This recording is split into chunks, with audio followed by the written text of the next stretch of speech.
Okay, ચલો જે પણ સ્ટુડન્ટ જોડાયા હોય ખાલી જસ્ટ એક વખત ઓડિયો વિડીયોનું કન્ફર્મેશન આપી દેજો.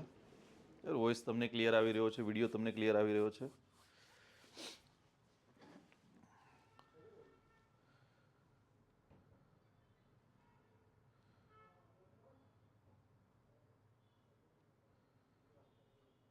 ચલો,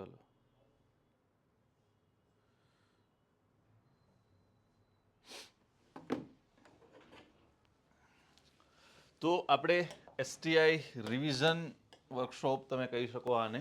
ઓકે, એમાં જોડાયેલા છે રિવિઝન બેચ. હવે એક વસ્તુ જો તમારે ક્લિયર કરી લેવાનું છે કે જ્યારે શબ્દ આપણે ઉલ્લેખિત કરીએ છીએ રિવિઝન બેચ, ક્લિયર, રિવિઝન બેચનો મિનિંગ જ શું થાય છે કે આપણે અહીંયા જેવી રીતે નોર્મલ ક્લાસની અંદર બેચની અંદર ચાલતું હોય છે એવી રીતે બહુ ડિટેલમાં ડિસ્કશન કરીને નહીં ચાલી શકીએ. અને કોઈ મતલબ નથી રહેતો. ઓલરેડી તમે પ્રિપરેશન કરેલી છે, ફરીથી તમે શું કરો છો, આ જ વસ્તુ કરો છો. ઓકે, તો એનો કોઈ મતલબ રહેતો નથી. તો રિવિઝન બેચ છે ઓકે, એ કઈ રીતે ચાલશે, તો એનો સિમ્પલ પેલો ફંડા છે કે રિવિઝન બેચની અંદર આપણે રિવિઝન કરવાનું હશે તો ટોપિક્સ જે પણ હશે ઓકે, આપણે એને રિવિઝનની દ્રષ્ટિએ જોતા જશું. હા, એવું બી નહીં થાય કે તમારા જે પણ પ્રશ્નો હશે ઓકે એને હું સોલ્વ નહીં કરું, એ પ્રશ્નો તમારા સોલ્વ કરીશું આપણે. કોઈ પણ જગ્યાએ તમારે ડાઉટ થાય, ઓબ્વિયસલી છે કે જેટલા બી સ્ટુડન્ટ આ બેચમાં જોડાયા છે બધા જ મારી પાસે ભણેલા નહીં હોય. ઓકે, બધા જ મારી પાસે સાયન્સ એન્ડ ટેકનોલોજી ભણેલા નહીં હોય. તમે કદાચ બીજી કોઈ જગ્યાએથી સાયન્સ એન્ડ ટેકનોલોજી ભણેલું હશે તો નો ડાઉટ તમને ઘણી બધી વસ્તુઓ નવી જાણવા મળશે. ઓકે, ઘણી બધી વસ્તુઓ તમારી સામે નવી આવશે, ઘણી બધી વસ્તુમાં તમારા કન્સેપ્ટ ક્લિયર થશે, ઘણું બધું એવું જાણવા મળશે કે સર આ તો અમે આવી રીતે ભણ્યું હતું, તમે પણ આ ભણાવ્યું તો હવે સમજાયું કે અચ્છા આવું રીતના છે. આ ક્લિયરિટી છે. તો આ બધી જ વસ્તુઓ જે છે એ સામે આવશે. પણ એમાં જે બી તમારા ડાઉટ્સ હશે કે સર અહીંયા જરાક સમજાવજો, સર આ જરાક એક્સપ્લેન કરજો, એ બધું આપણે એક્સપ્લેન કરતા જશું. પણ કરવાનું શું છે, થોડું સ્પીડઅપ કરીશું. સેકન્ડ વસ્તુ, અહીંયા જે પણ હું લખાણ લખીશ ઓકે, જે પણ હું શું કરીશ પીપીટીની અંદર લખાણ લખીશ એની તમને આપણે જે પણ રાઇટિંગ હશે ઓકે, લખાણ હશે એની શું મળી જશે તમને, પીડીએફ મળી જશે. યાર મટીરિયલ તો તમને મળવાનું જ છે, તો સર વાત કરી જ છે. મટીરિયલ સિવાય શું, તો કે ભાઈ આ જે લખાણ છે એની પીડીએફ મળી જાય, જેથી કરીને શું થાય કે બાય ચાન્સ તમારે લેક્ચર નોટ્સનું રિવિઝન કરવું છે. તમને મટીરિયલ મળે છે એનું તમે રિવિઝન કરો, વેલ એન્ડ ગુડ. પણ તમારે જો લેક્ચર નોટનું રિવિઝન કરવું છે તો આ પીડીએફ પરથી તમે એનું રિવિઝન કરી શકો. ક્લિયર છે? તો આ એક વસ્તુ ધ્યાને રાખવાની છે અહીંયા. ચલો, હવે સાયન્સ એન્ડ ટેકનોલોજીની અંદર તમને જે સિલેબસ પ્રોવાઈડ કરવામાં આવ્યો છે એમાં ક્લિયરલી ફર્સ્ટ ટોપિક લખેલો છે આઈસીટી. તો આપણે એ જ સિલેબસને ફોલો કરીને ચાલીશું. આઈસીટીથી શરૂઆત કરીશું, વન બાય વન એક એક ટોપિક લેતા જશું. ક્લિયર? જે એનર્જી વાળો એક ટોપિક છે ઓકે, એનું તમને મટીરિયલ મળી જશે. બાકીના બધા ટોપિક છે આપણે એને ક્લાસમાં કવર કરાવીશું જે તમારા સિલેબસમાં છે. ઓકે, તો એનર્જી સિવાયના જે ટોપિક છે ઓકે, એ ટોપિકની અંદર કયા કયા છે, તો આઈસીટી છે, એના સિવાય સ્પેસ છે, એના સિવાય ડિફેન્સ છે, એના સિવાય ન્યુક્લિયર છે. આ બધા ટોપિક એવા છે કે જે આપણે ક્લાસમાં કવર કરાવીશું. ક્લિયર છે? તો રિવિઝન વર્કશોપની દ્રષ્ટિએ જ આપણે આને જવાના છીએ. તો પહેલા આપણે આઈસીટીથી શરૂઆત કરીએ અને વન બાય વન આપણે આગળ વધતા જઈએ. ચલો, ક્લિયર છે? આટલું ક્લિયર છે બધાને? ડન ને?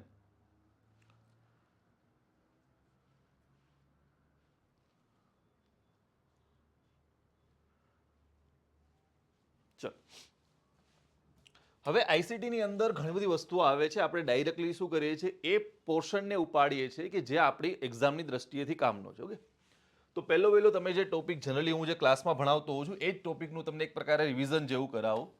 તો એ જે ટોપિક હોય છે જે ક્લાસમાં હું ભણાવતો હોઉં છું એ ટોપિકનું નામ છે ટ્રાન્સમિશન કરીને.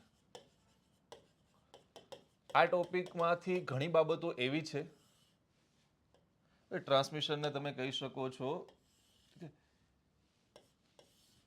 એક પ્રકારે માહિતીની આપ-લે.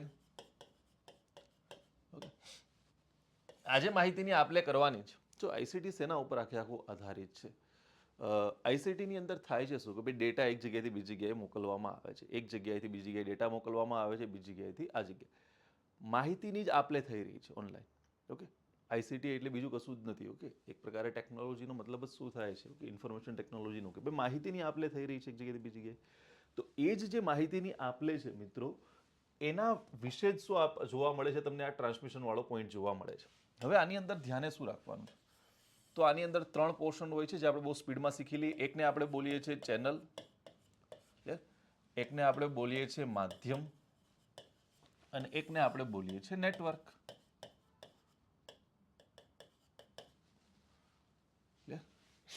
તો એક ચેનલ છે, એક માધ્યમ છે, નેટવર્ક. ચેનલનો મતલબ શું થાય છે કે ભાઈ ટ્રાન્સમિશન જે થઈ રહ્યું છે, માહિતીની જે આપલે થઈ રહી છે, એ કઈ તરફ થઈ રહી છે, શું બંને તરફ થઈ રહી છે કે એક જ તરફ થઈ રહી છે, તો આવી ચેનલો હોય છે.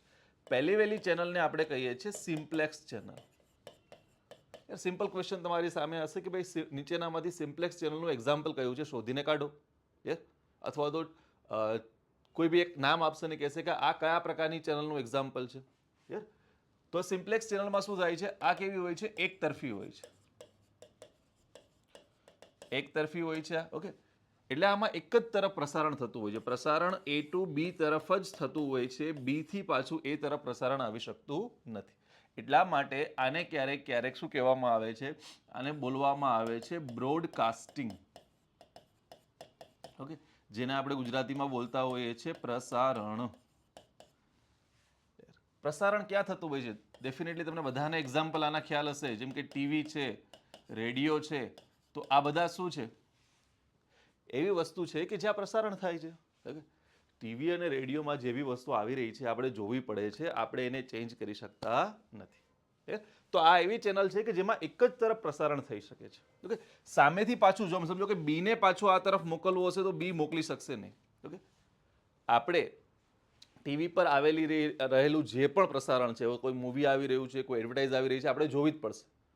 આપણે ચેનલને બદલી શકીએ છીએ પણ ચેનલ ઉપર જે વસ્તુ આવી રહી છે એને બદલી શકતા નથી. તો એક જ તરફી પ્રસારણ હોય છે.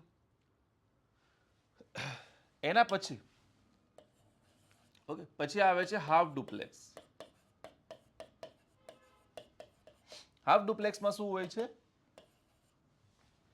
બંને તરફ પરંતુ એક જ સમયે નહીં. પ્રસારણ બંને તરફ થઈ શકે છે, મતલબ કે એ છે એ પ્રસારણ કરીને બીને બી ડેટા મોકલી શકે છે, બી છે એ પ્રસારણ કરીને એને બી ડેટા મોકલી શકે છે, પણ યાદ શું રાખવાનું છે, અલગ અલગ સમયે.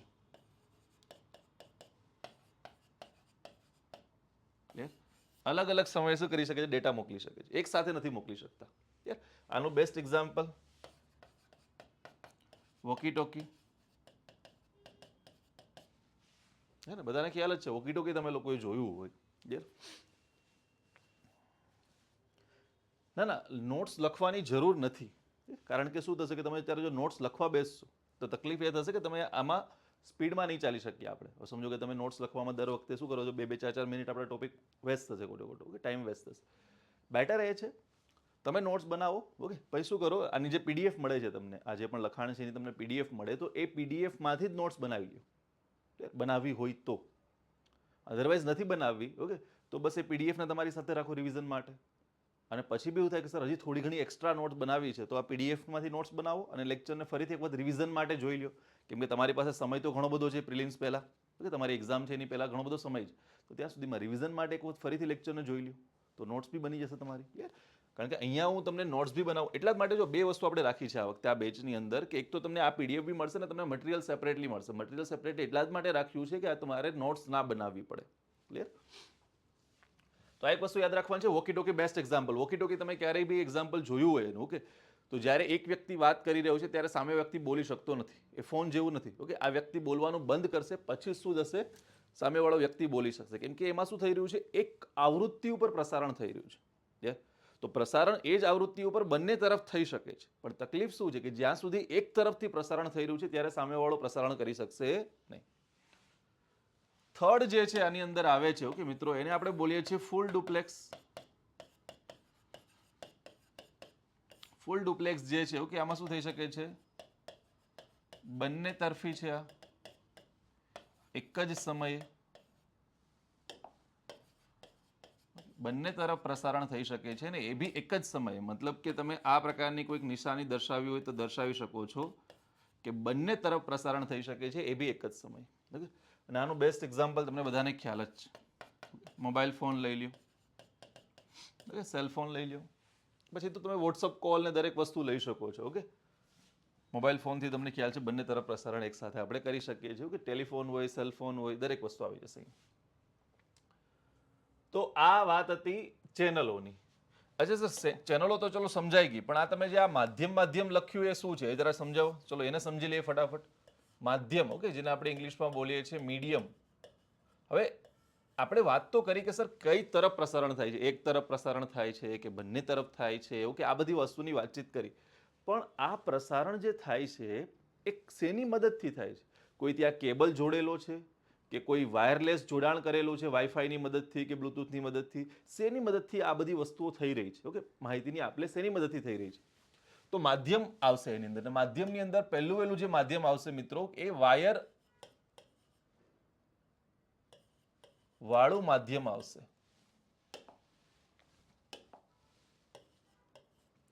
વાયર વાળું જે માધ્યમ છે એની અંદર તમને બે વસ્તુ જોવા મળશે. એક જોવા મળશે કોએક્સિયલ કેબલ,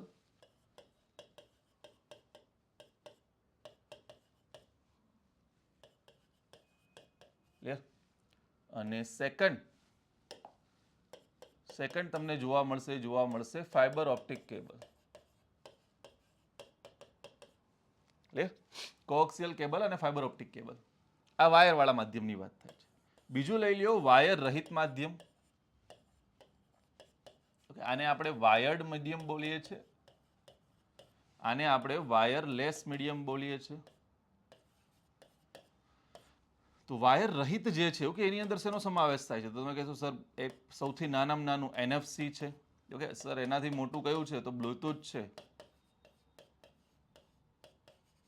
અચ્છા, એનાથી મોટું કયું છે? તો તમે કહેશો વાઈફાઈ છે. અચ્છા, એનાથી બી કોઈ મોટું છે? તો હા સર છે ને, લાઈફાઈ છે. અચ્છા સર, આ બંને સિવાય કોઈ હોઈ શકે? તો થર્ડ જે છે ને, સેટેલાઇટ કોમ્યુનિકેશન. ઓકે, ઉપગ્રહ આધારિત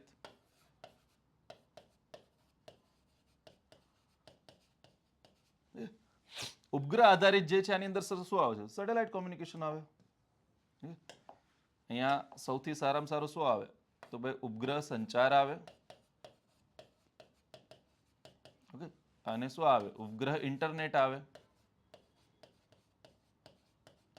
સેટેલાઇટ ઇન્ટરનેટ, જેને તમે સ્પેસ ઇન્ટરનેટ બી બોલી શકો છો.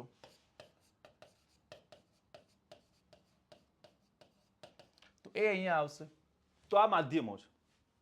આનું ડિસ્કશન કરી લીધું છે. માધ્યમોનું હમણાં આપણે ડિસ્કશન કરીએ છીએ. સર એના સિવાય આ શું છે? ઓકે, તમે અહીંયા નેટવર્ક લખ્યું છે, તો નેટવર્ક શું છે? તો નેટવર્કને બી જોઈ લઈએ આપણે.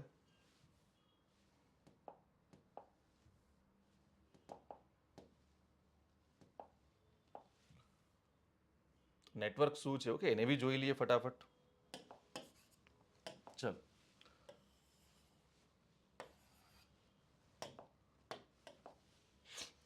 જો નેટવર્કની જ્યારે તમે વાત કરો છો તો નેટવર્ક છે શું?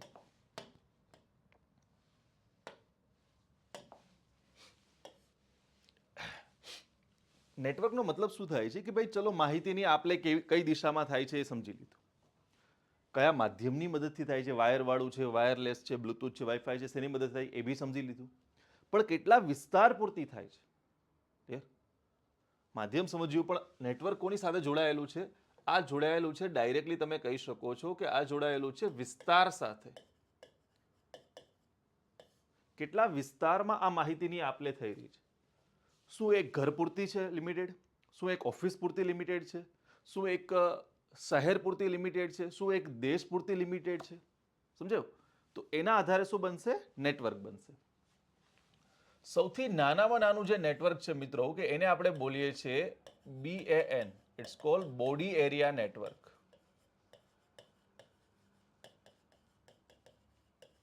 શું બોલીએ છીએ એને? BAN, body area network. Sir આ તો નવું સાંભળ્યું. આ શું છે BAN? Body area network. Sir અમે પાન સાંભળેલું છે, ઓકે, પછી લોકલ એરિયા નેટવર્ક ને એવું બધું સાંભળેલું છે. બોડી એરિયા નેટવર્ક શું છે? બોડી એરિયા નેટવર્ક કોને કહેવામાં આવે છે? તો સમજો કે તમે અત્યારે બધા વિયરેબલ્સ પહેરો છો. વિયરેબલ્સ એટલે તો તમે સ્માર્ટ વોચ પહેરેલી હશે, પછી ઇયરબડ્સ આપણે પહેરીએ છીએ, નેકબેન્ડ હોય છે કોઈની પાસે, સ્માર્ટ રિંગ હોય છે, ક્લિયર? કોઈ પેલા બેલ્ટ બાંધતા હોય છે, એથ્લેટિક હોય છે, ક્લિયર? તમે હમણાં કદાચ રનિંગમાં જશો તો પેલા RFID ટેગ લગાવશે તમારી સાથે. તો આ બધી જ જે વસ્તુ છે દેટ્સ કોલ્ડ વિયરેબલ્સ, જેને પહેરી શકાય એવું. અને તમને ખ્યાલ છે કે દરેક વસ્તુ તમારા ફોન સાથે કનેક્ટેડ હોય છે. ઓકે, તમારા નેકબેન્ડ તમારા ફોન સાથે કનેક્ટેડ છે, ઇયરબડ્સ તમારા ફોન સાથે કનેક્ટેડ છે, સ્માર્ટ ગ્લાસીસ, સ્માર્ટ ચશ્મા આવી ગયા છે, એ તમારા ફોન સાથે કનેક્ટેડ હશે, વોચ તમારી ફોન સાથે કનેક્ટેડ હોય છે, રિંગ હોય છે સ્માર્ટ, ઓકે, એ તમારી ફોન સાથે કનેક્ટેડ હોય છે. તો દરેક વસ્તુ શું છે? ફોન સાથે કનેક્ટેડ છે. તો એક નેટવર્કનું નિર્માણ થયું, એક જાળું બન્યું કે એક ફોન એની સાથે જોડાયેલા આટલા બધા ડિવાઇસ. તો એ જે નેટવર્ક બન્યું ને, જે આપણા બોડીની આસપાસ જ છે, that's cold body area network. Clear? આ વસ્તુ સમજાય બધાને? હા, મટીરિયલ બેસ્ટ છે. ઓકે, મટીરિયલ તમને જે મળશે સૌથી બેસ્ટમાં બેસ્ટ મટીરિયલ છે. ઓકે, અને બાકી તમને આ PDF મળશે એટલે તમારા માટે મોર દેન સફિશિયન્ટ એ વસ્તુ થઈ જશે. તો બોડી એરિયા નેટવર્ક. એના પછી તમે બધાએ જે સાંભળેલું છે, okay, PAN, personal area network. Third, okay, LAN, local area network. Fourth, CAN, campus area network. Okay, personal area network તો જે નોર્મલી આપણે કહીએ છીએ કે ભાઈ આપણું એક કોમ્પ્યુટર, એની સાથે પ્રિન્ટર જોડાયેલું છે, સ્કેનર જોડાયેલું છે, સ્પીકર જોડાયેલા છે, આ એક જે નેટવર્કનું નિર્માણ થયું that's cold personal area network. Okay, એક ઓફિસની અંદર છો અને ત્યાં 5 થી 10 કોમ્પ્યુટરો જોડાયેલા છે એકબીજાની સાથે. ઓકે, તો એ શું બનશે? લોકલ એરિયા નેટવર્ક બનશે. એક તમે યુનિવર્સિટીમાં છો, કોઈ સંસ્થાના કેમ્પસમાં છો અને ત્યાં રહેલા જે યુનિવર્સિટી છે એના તમામ ડિપાર્ટમેન્ટો એક સાથે જોડાયેલા હશે, એકબીજાની સાથે માહિતીની આપ-લે કરી શકતા હશે. તો એ જે નેટવર્ક બને છે that cold campus area network. Okay, એનાથી બી તમે આગળ જાઓ તો પછી તમને જોવા મળશે MAN,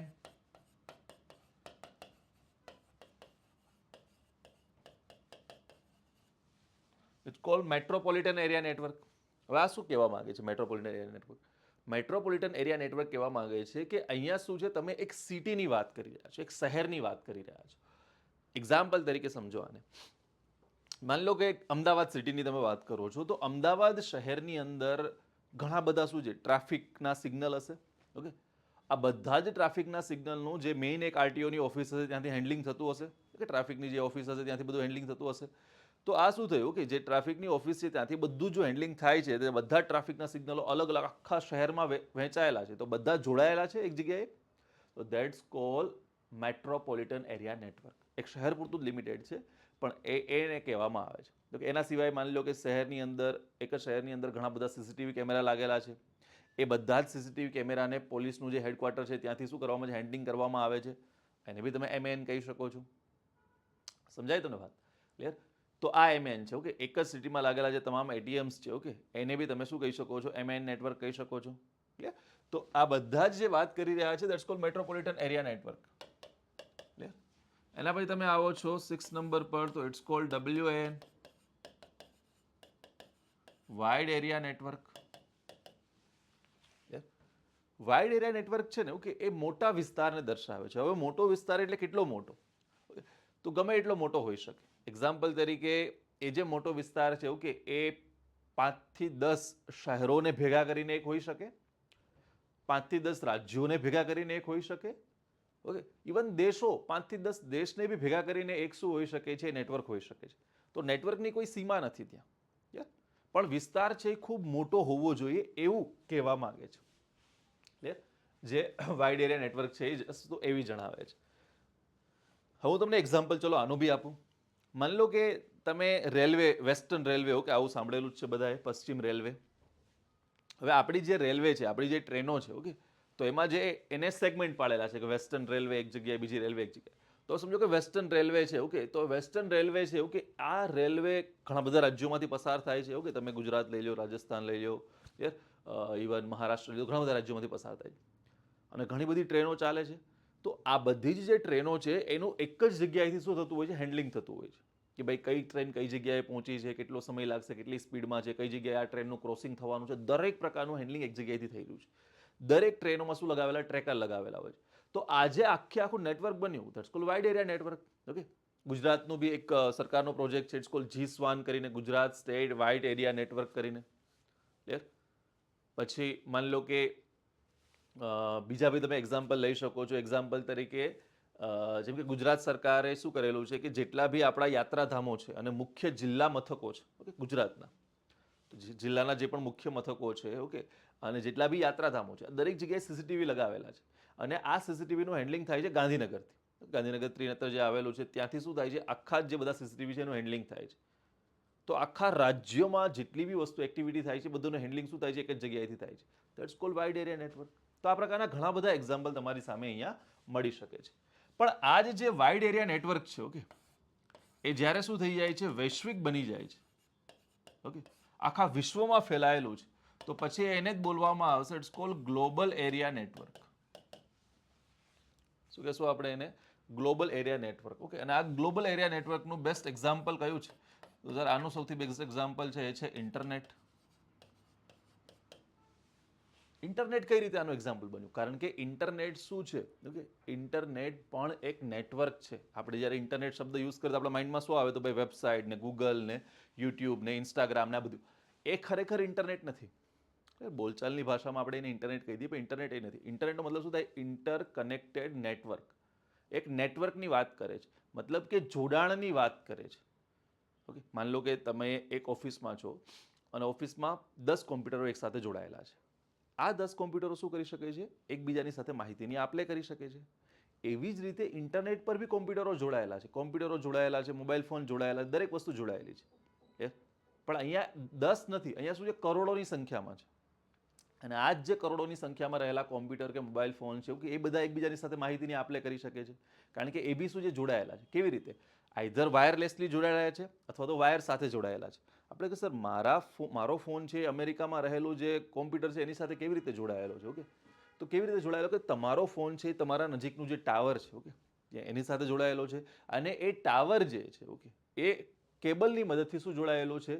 ઓકે, મેઇન જે આપણું હેડક્વાર્ટર છે મુંબઈમાં, ઓકે, અને બીજી બી એક જગ્યાએ છે, પણ મુંબઈમાં જે મેઇન હેડક્વાર્ટર ત્યાં જોડાયેલું હોય, ત્યાંથી સમુદ્રમાં આપણે ફાઇબર ઓપ્ટિકલ કેબલ પાથરેલા છે, એ અમેરિકા સુધી જાય છે. અને અમેરિકા જે છે, ઓકે, ત્યાંથી શું કરેલું છે, ત્યાંથી પછી જે પણ ઓફિસ છે ગૂગલની કે એવું, એની સાથે તમારો કેબલ જોડાયેલું છે. ઓકે, તો આવી રીતે તમે ડાયરેક્ટલી જોડાયેલો છો. તો કોઈ કોઈ જગ્યાએ વાયર સાથે, કોઈ કોઈ જગ્યાએ વાયર વગરનું પણ જોડાણ છે ખરું.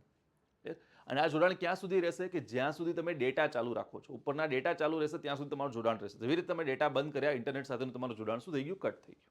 ક્લિયર? તો આ જોડાણ આવી રીતે બંધ કરી શકો છો, ચાલુ કરી શકો, દરેક વસ્તુ કરી શકો છો. પણ એ કેવું છે? વૈશ્વિક છે. ઓકે, અને વૈશ્વિકને બોલીએ છીએ આપણે ગ્લોબલ એરિયા નેટવર્કને. એનું બેસ્ટ એક્ઝામ્પલ કયું છે? તો એનું બેસ્ટ એક્ઝામ્પલ છે ઇન્ટરનેટ. ક્લિયર? તો આ વસ્તુ યાદ રાખવાની છે. હવે માધ્યમોની જે ચર્ચા કરી હતી, ઓકે, માધ્યમોમાં ફટાફટ જોઈ લઈએ આપણે. એટલું બધું ઇમ્પોર્ટન્ટ છે નહીં, પણ ફટાફટ જોઈ લઈએ. જેમ કે કોએક્સિયલ કેબલ જે છે,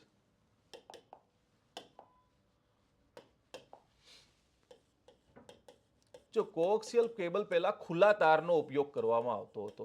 પણ ખુલ્લા તારમાં ઇસ્યુ શું હતો? કે ખુલ્લા તારમાં છે એ જે ડેટા ટ્રાન્સમિટ થતા એનો લોસ બહુ થતો હતો, કે ઘણો બધો લોસ થઈ જતો હતો. અહીંયા એવું નહીં થાય. કોએક્સિયલ કેબલની અંદર શું થશે? તો કોએક્સિયલ કેબલ જે છે, ઓકે, એની અંદર યાદ શું રાખવાનું છે?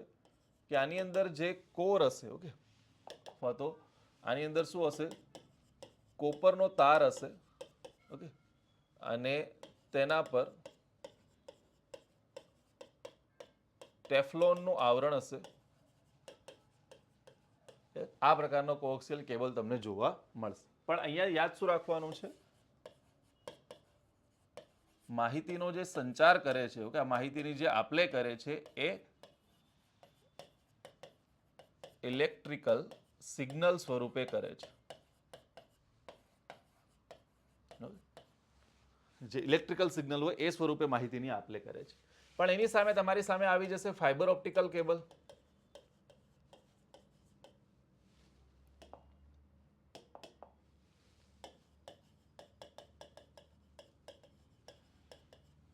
ફાઇબર ઓપ્ટિકલ કેબલ જે છે, ઓકે, આની શોધ જે છે એ માનવામાં આવે છે કે ભારતીય મૂળના જે એક વ્યક્તિ છે, ઓકે, નરેન્દ્રસિંહ કપાની કરીને,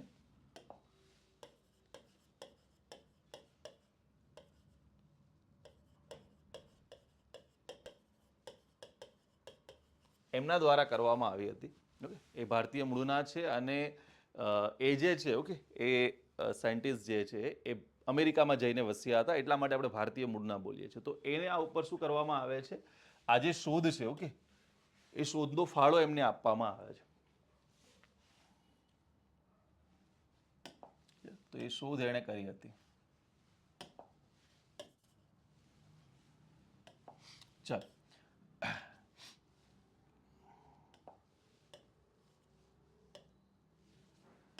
આગળ ચાલીએ. હવે આ શોધ તો ચલો આપણને સમજાઈ ગઈ કે શોધ કોણે કરી હતી.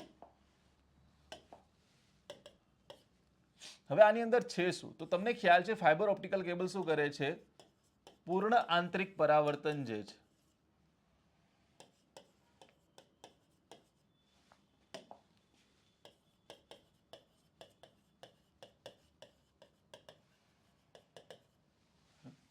પૂર્ણાંતરિકના સિદ્ધાંત પર, પૂર્ણાંતરિક પરાવર્તન જે છે એના સિદ્ધાંત પર કામ કરે. પૂર્ણાંતરિક પરાવર્તનનો મતલબ શું થાય છે કે માની લો કે ફાઇબર ઓપ્ટિકલ કેબલ જે છે એની અંદર એક શું હોય છે, એક હોય છે કોર. ઓકે, આને શું બોલીએ આપણે, કોર બોલીએ છીએ. ઓકે, અને એના ઉપર આવરણ ચડાવેલું હોય છે કોઈ વસ્તુનું, એને આપણે બોલીએ છીએ ક્લેડિંગ. પણ યાદ શું રાખવાનું છે, કોર અને ક્લેડિંગ શું હશે, હંમેશા અલગ અલગ તત્વોના હશે. મોટા ભાગે જે કોર છે ઓકે એ કાચની હોય છે, કાચની કોર હોય છે. ફાઇબર ઓપ્ટિકલ કેબલ તમારે ક્યારેક જોયો હોય ને તો લોકો તમને શું કહેશે કે એને બહુ વાળવો નહીં એકદમ, કેમ કે અતિશય વાળશું તો અંદરનો કાચ છે એ તૂટી જશે. હવે આની અંદર શું થતું હોય છે કે જ્યારે પ્રકાશને મોકલવામાં આવે છે મિત્રો, તો એ પ્રકાશ છે નીકળતો નથી બહાર. ઓકે, પ્રકાશનું શું થાય છે અહીંયા, પૂર્ણ આંતરિક પરાવર્તન થાય છે. આવી રીતે ટોટલ ઇન્ટરનલ રિફ્લેક્શન થાય છે. ઓકે, આ પૂર્ણ આંતરિક પરાવર્તન છે એને જ કારણે શું થાય છે કે માહિતી જે છે એનો લોસ થયા વગર, સિગ્નલનો લોસ થયા વગર એ એક જગ્યાએથી બીજી જગ્યાએ પહોંચી જાય છે. અને કઈ સ્પીડે પહોંચે છે, પ્રકાશની સ્પીડે. કારણ કે પ્રકાશની જે સ્પીડ છે એ જ સ્પીડથી પ્રકાશ ટ્રાવેલ કરવાનો છે, તો બહુ ઝડપીથી માહિતી પહોંચી જાય છે. ક્લિયર? આપણને એવો પ્રશ્ન થાય ને કે સર મેં તો અહીંયા ખાલી સર્ચ કર્યું ઓકે, અથવા તો અમેરિકામાં રહેલો જે મારો મિત્ર છે ઓકે એમને એક હાઈ કરીને મેં મેસેજ મોકલ્યો, હજી તો મેં અહીંયા વોટ્સઅપમાં હાઈ કરીને મોકલ્યો ઓકે, એમાં તો થોડોક સમયમાં તો ત્યાં પહોંચી ગયો. આટલું જલ્દી અમેરિકા મેસેજ કેવી રીતે પહોંચી ગયો? તો એનું કારણ શું છે, કારણ કે જે પણ માહિતીની આપલે થઈ રહી છે ને મિત્રો કે એ ફાઇબર ઓપ્ટિકલ કેબલની મદદથી થઈ રહી છે. અને ફાઇબર ઓપ્ટિકલ કેબલ જે છે એમાં પ્રકાશ જે છે ઓકે એની મદદથી માહિતીની આપલે થાય છે. શેની મદદથી માહિતીની આપલે થાય છે અહીંયા યાદ શું રાખવાનું છે, માહિતીનો જે સંચાર છે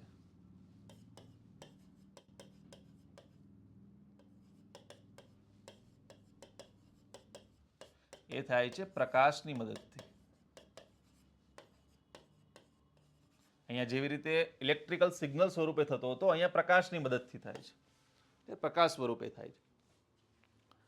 આજે આપણે કહીએ કે સર અમેરિકામાં રહેલો મેસેજનો ફટાફટ કેમ પહોંચી ગયો, તો એનું કારણ શું છે, કારણ એ છે કે અહીંયાથી તમે જે પણ મેસેજ મોકલો છો મિત્રો, એ પ્રકાશ છે ઓકે એને લઈને શું કરે છે, એક જગ્યાએથી બીજી જગ્યાએ પહોંચાડે છે. પ્રકાશની મદદથી સિગ્નલ જાય છે એટલે બહુ ઝડપી પહોંચી જશે. કારણ કે શું છે, પ્રકાશની ગતિ કેટલી છે, 1 સેકન્ડમાં 3 લાખ કિલોમીટર. અમેરિકાથી ભારતનું અંતર બી તમે ગણી લેશો ને તો ઓકે તો એ 20,000થી તો વધારે નથી. ક્લિયર? તો જો એ પ્રકાશ છે 1 સેકન્ડમાં 3 લાખ કિલોમીટર કાપી નાખતો હોય તો 20,000 કાપતા કેટલો સમય લાગશે એને? સમજાય તમને? તો આ બેઝિક લોજિક છે. ક્લિયર?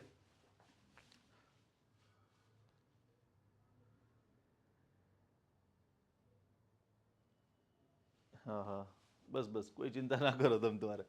હું તમને કહું છું એટલું કરી નાખશો એટલે સફિશિયન્ટ છે. ઓકે, એટલે બીજી કોઈ તમારે ચિંતા કરવાની રિક્વાયરમેન્ટ નથી, બધું જ આપણે પરફેક્ટ ભણાવી દેશું. ચલો, તો કહેવાનો મતલબ શું છે કે પ્રકાશની મદદથી થાય છે. તમને ખાલી જસ્ટ કન્ફ્યુઝન થશે કે સર પ્રકાશ કેવી રીતે માહિતી લઈને જાય છે. હું તમને શોર્ટમાં ખાલી સમજાવી દઉં છું. માન લો કોમ્પ્યુટર એક ભાષા સમજે છે, તમે લખ્યું હાય તો કે એ ડેફિનેટલી એને શું કરી નાખશે, બાઇનરી કોડમાં ચેન્જ કરી નાખશે. હવે આ માન લો કે એનો બાઇનરી કોડ છે, કેમ કે કોમ્પ્યુટર શું સમજે છે, બાઇનરી કોડ જ સમજે છે. બાઇનરી લેંગ્વેજ જ સમજે છે કોમ્પ્યુટર. તો એ 0-1માં એને શું કરી નાખશે, કન્વર્ટ કરી નાખશે. હવે શું થશે, જ્યારે અહીંયા શું લાગેલું હશે, અહીંયા એક લાગેલું હશે ઓકે, માની લો કે એક ડિવાઇસ લાગેલો હશે, એ લાગેલો હશે લેઝર કરીને. ઓકે, અને અહીંયા એક ડિવાઇસ લાગેલો હશે ઓકે, લાગેલો હશે photo detector.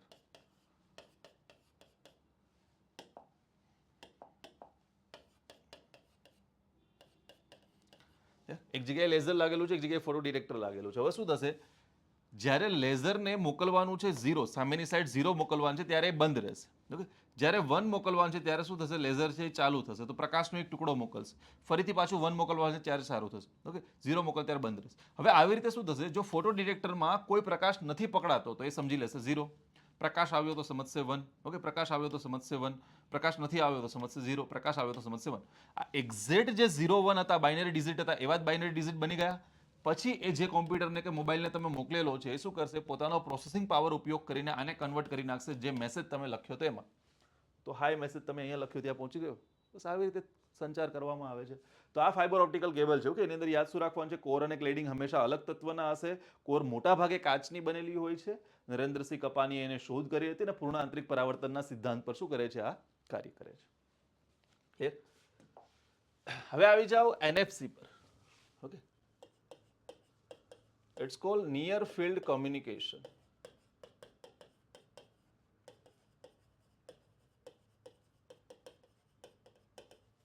Near field communication આ સૌથી પહેલા ઉપયોગમાં લેવામાં આવતું હતું. એનએફસી અત્યારે બી આપણે ઉપયોગમાં લઈએ જ, પણ મોટા ભાગે ઉપયોગ શું થાય છે, આનો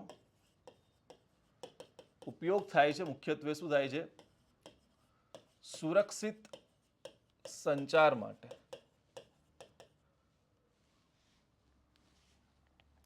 શેના માટે ઉપયોગ થાય છે, સુરક્ષિત સંચાર માટે આનો ઉપયોગ થાય છે. સુરક્ષિત સંચાર માટે શા માટે? કારણ કે તમે જો જોશો ને આનો ઉપયોગ શું કામ સુરક્ષિત સંચાર માટે થાય છે, કારણ કે આની જે રેન્જ છે ને એ બહુ જ ટૂંકી છે. આની રેન્જ 4 સેન્ટીમીટરની જ છે. તો તમારે બે ડિવાઇસ કે જેમાં એનએફસીની મદદથી તમારે ડેટાને ટ્રાન્સફર કરવા છે તો બહુ નજીક લાવવા પડશે. ઓકે, અને આના માટે સુરક્ષિત સંચાર માટે શેમાં ઉપયોગ થાય છે, તો તમે કહી શકો છો ક્રેડિટ કાર્ડમાં. ઓકે, ઇવન અમુક ડેબિટ કાર્ડમાં બી હોય છે. તો આ બધી જગ્યાએ એનો ઉપયોગ થાય છે. ક્લિયર? બીજી અન્ય જગ્યાએ બી એનએફસીનો ઉપયોગ થતો હોય છે. કે એનએફસી ટેગ જે છે એનો ઉપયોગ શું થતો હોય છે, શોપિંગમાં બી થતો હોય છે. ક્લિયર? વાઈફાઈ શેરિંગમાં બી થતો હોય છે. ઇવન તમે એને વિઝિટિંગ કાર્ડ જે છે એના ઉપર બી ઉપયોગ કરી શકો છો. તો ઘણા લોકો શું કરતા હોય છે, એનએફસી વાળા વિઝિટિંગ કાર્ડ બનાવે. તો માની લો કે તમારી પાસે કાર્ડ છે વિઝિટિંગ વાળું, એનએફસી વાળું, તમારે કોઈને કેવું છે કે લ્યો આ મારા નંબર્સ છે કે તમે સેવ કરી લો, અથવા તો આ મારી માહિતી છે. ઓકે, તો તમારે આખું કાર્ડ આપવાની જરૂરિયાત નથી. તમે શું કરશો, એનએફસી વાળું કાર્ડ એને બતાવશો, એનો ફોન એના ઉપર ટેપ કરશે. જેવી રીતે ટેપ કરશે એટલે તમામ જે કાર્ડમાં રહેલી માહિતી છે એ ફોનમાં આવી જશે. ક્લિયર? તો આવું વિઝિટિંગ કાર્ડ ને એ વસ્તુ માટે બી શું થાય છે, એનએફસી ટેગનો ઉપયોગ થાય છે. ક્લિયર? અહીંયા યાદ શું રાખવાનું છે બીજું, કે 4 સેન્ટીમીટરની રેન્જ છે મિત્રો. આની જે સ્પીડ હોય છે, ઓકે, એ 424 kbps ની હોય છે. તો ખૂબ ઓછી સ્પીડ હોય છે. ઓકે, જેથી કરીને મતલબ એટલી બધી વધારે સ્પીડ નથી હોતી, પણ માહિતી શું કરી શકે છે, આરામથી આપલે કરી શકે છે. ઓકે, યાદ શું રાખવાનું છે કે આમાં આપણે બે વસ્તુને કોન્ટેક્ટ કરાવીએ છીએ, પણ આ શું છે, કોન્ટેક્ટ લેસ ઓકે ટ્રાન્સફર થાય છે અહીંયા. આપણે આ કોન્ટેક્ટ કરાવીએ છીએ. આપણે જ્યારે બી તમે ઘણી વખત જોયું હશે કે ભાઈ એનએફસી વાળું જે કાર્ડ હોય છે તો આપણે શું કરીએ છીએ, પીઓએસ મશીન હોય છે એના ઉપર ટેપ કરીએ છીએ. પણ ટેપ ના બી કરો, મતલબ કે ટચ ના બી કરો ને તો બી ટ્રાન્ઝેક્શન થઈ જશે. એટલે નજીક રાખશો તો બી ટ્રાન્ઝેક્શન થઈ જશે. તો કોન્ટેક્ટલેસ ટ્રાન્સફર, એટલા માટે તો આને શું બોલવામાં આવે છે, વાયરલેસ બોલવામાં આવે છે ને. તો ટેપ કરવાની રિક્વાયરમેન્ટ નથી, કેમ કે 4 સેન્ટીમીટરની રેન્જ ધરાવે છે. આ એનએફસી છે. એનએફસી પછી તમે જાઓ છો તો પછી તમને જોવા મળે છે, શું જોવા મળે છે, તો બ્લૂટૂથ જોવા મળે છે. ઓકે સર, આ તો યલો કલર છે, બ્લુ તો નથી, તો બ્લુ લઈ લઈએ આપણે. બ્લૂટૂથ તો બ્લુ કલરનું હોવું જોઈએ ને.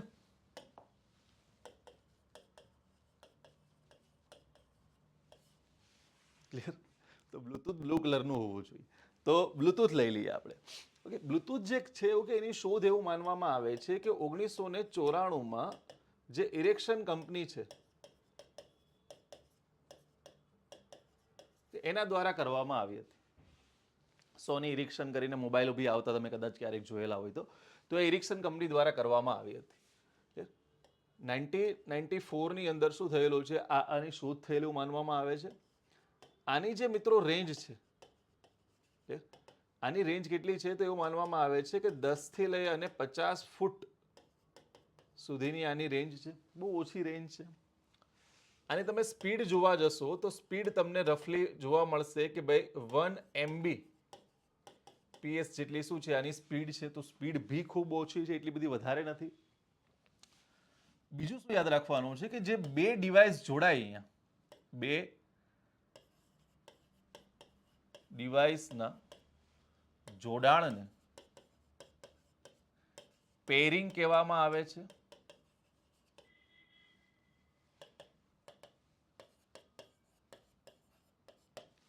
તમારે બે ડિવાઇસને જોડવા છે તો પેરિંગ છે. ઓકે, જેના માટે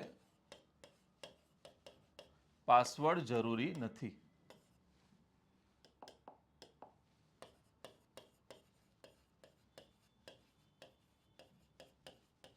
તો એના માટે તમારે કોઈ પાસવર્ડની રિક્વાયરમેન્ટ નથી. તમે ઓટોમેટિક શું કરી શકો છો, ડાયરેક્ટલી બે ડિવાઇસ સાથે જોડાઈ શકો છો.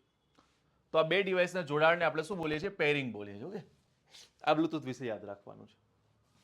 ક્લિયર? બસ આટલી વસ્તુ બ્લુટૂથ વિશે યાદ રાખો. હા, બ્લુટૂથ શું કરે છે, તે 2.4 ગીગાહર્ટ્ઝ જે છે ની આવૃત્તિ પર કાર્ય કરે છે.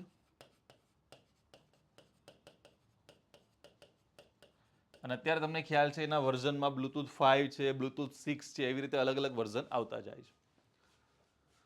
હવે આનાથી બી તમે આગળ જાઓ છો તો પછી તમને શું જોવા મળશે, તો પછી તમને જોવા મળશે વાઈફાઈ.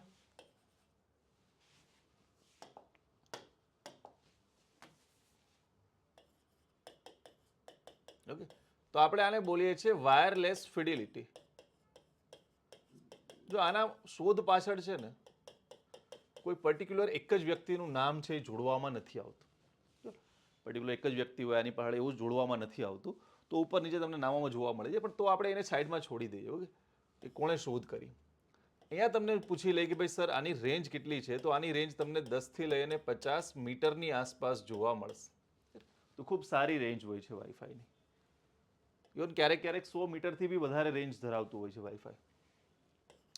સર આની સ્પીડ કેટલી જોવા મળશે, તો સ્પીડ તમને 10 થી લઈને 50 MBPS ડિપેન્ડ કરે છે કે વાઈફાઈ કેવું છે. કે કોઈમાં 150 MBPS, કોઈમાં 200 MBPS સુધી બી સ્પીડ આપે છે. ક્લિયર? તો સારી એવી સ્પીડ મળે છે, પણ રફલી તમે 10 થી લઈ 10ની આસપાસ તો કહી શકો, 10 MBPS સુધીની સ્પીડ તો એ આપે છે. વાઈફાઈ જે છે કે એ શું કરે છે,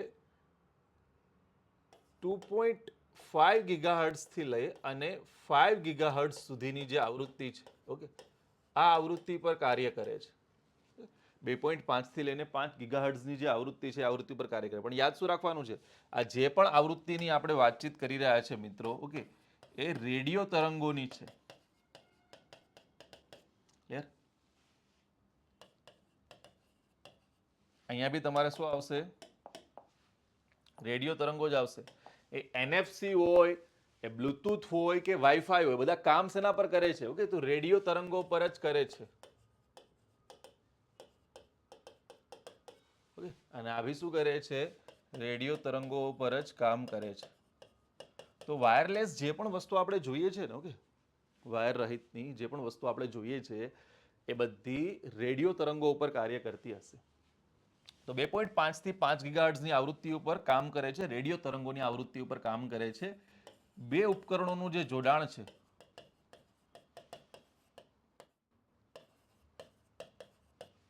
પાસવર્ડની મદદથી થાય છે.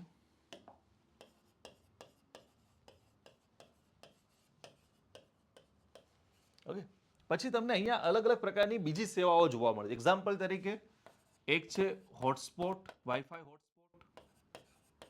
તો આ શું કરી શકો છો, તમે ડેટા શેર કરી શકો છો આની મદદથી. ઓકે, ડેટાને આપણે શું કરી શકીએ છીએ, શેર કરી શકીએ છીએ આની મદદથી. જે પણ આપણું ઇન્ટરનેટ છે, ઓકે, ડેટા બોલો કે ઇન્ટરનેટ બોલો, તો ઇન્ટરનેટને શેર કરી શકીએ છીએ. ડેટાને આપણે આની મદદથી વાઈફાઈ હોટસ્પોટની મદદથી શેર કરી શકીએ છીએ. ક્લિયર? એના પછી એક આવે છે વાઈફાઈ ડાયરેક્ટ કરીને. ઓકે, તો જે ફાઇલ ટ્રાન્સફર હોય છે ને, ઓકે, એના માટે આનો ઉપયોગ થાય છે. ફાઇલ ટ્રાન્સફર જે હોય છે મિત્રો કે એના માટે શું થાય છે, આનો ઉપયોગ થાય છે. તમે પહેલા ખબર છે એક ઝેન્ડર કરીને આવતું, અત્યારે એક નિયર બાય શેર કરીને આવે છે, એ બધા વસ્તુ આવે છે ને જે મોબાઈલમાં નિયર બાય શેર કરીને આવે છે આપણા એન્ડ્રોઈડમાં. પહેલા એક ઝેન્ડર કરીને એક એપ આવતી. આ બધી જે વસ્તુ છે ઓકે, આ શું છે, તો આ છે એવું કે એ ફાઇલ ટ્રાન્સફર માટે આપણે ઉપયોગ કરીએ છીએ.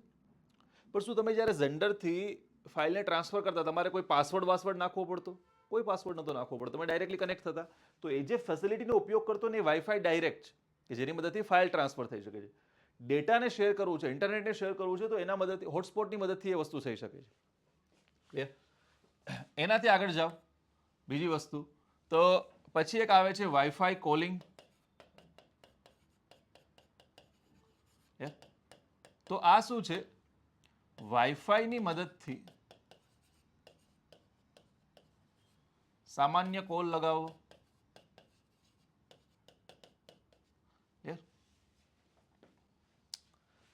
હવે છે શું સમજો, આ વસ્તુ હવે જ આવે છે, પહેલા નથી.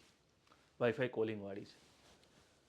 જ્યાં સુધી આપણે 3G ઉપયોગ કરતા હતા ત્યાં સુધી હતું શું કે ભાઈ કોલિંગ માટે શું થતું હતું, દર વખતે ઇન્ટરનેટ અલગ આવૃત્તિ ઉપર કાર્ય કરતું હતું. કોલિંગ જે છે કે જે આપણે વાતચીત કરીએ છીએ આપણે, એના માટે દર વખતે એક સેપરેટ ચેનલ બનતી. માન લો કે તમે કોઈના નંબર ડાયલ કર્યા, તો તમારા ફોનથી એના ફોન સુધી એક આવૃત્તિ બનશે.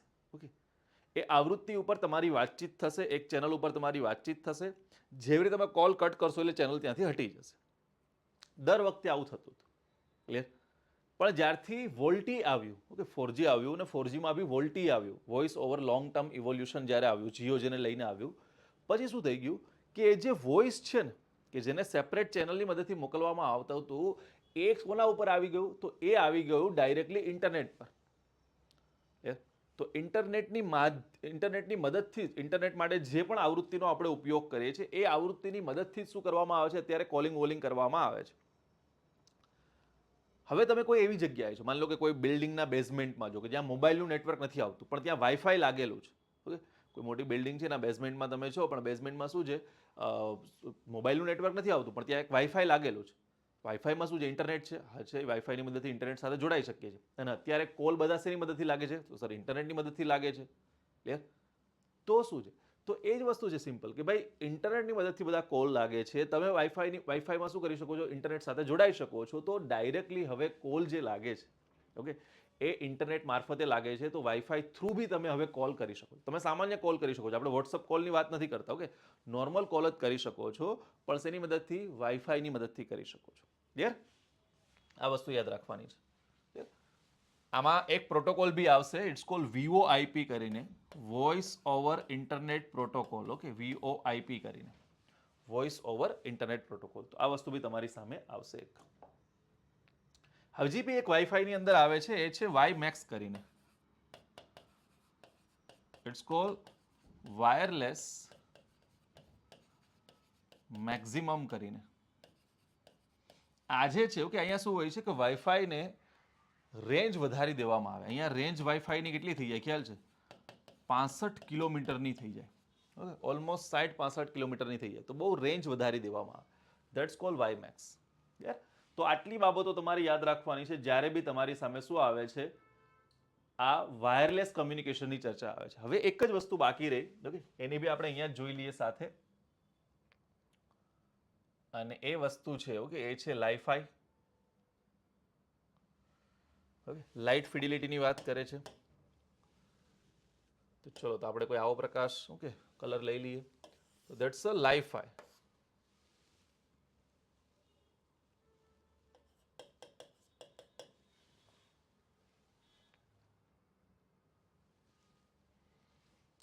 લાઈફાઈનો મતલબ થાય છે લાઇટ ફિડિલિટી.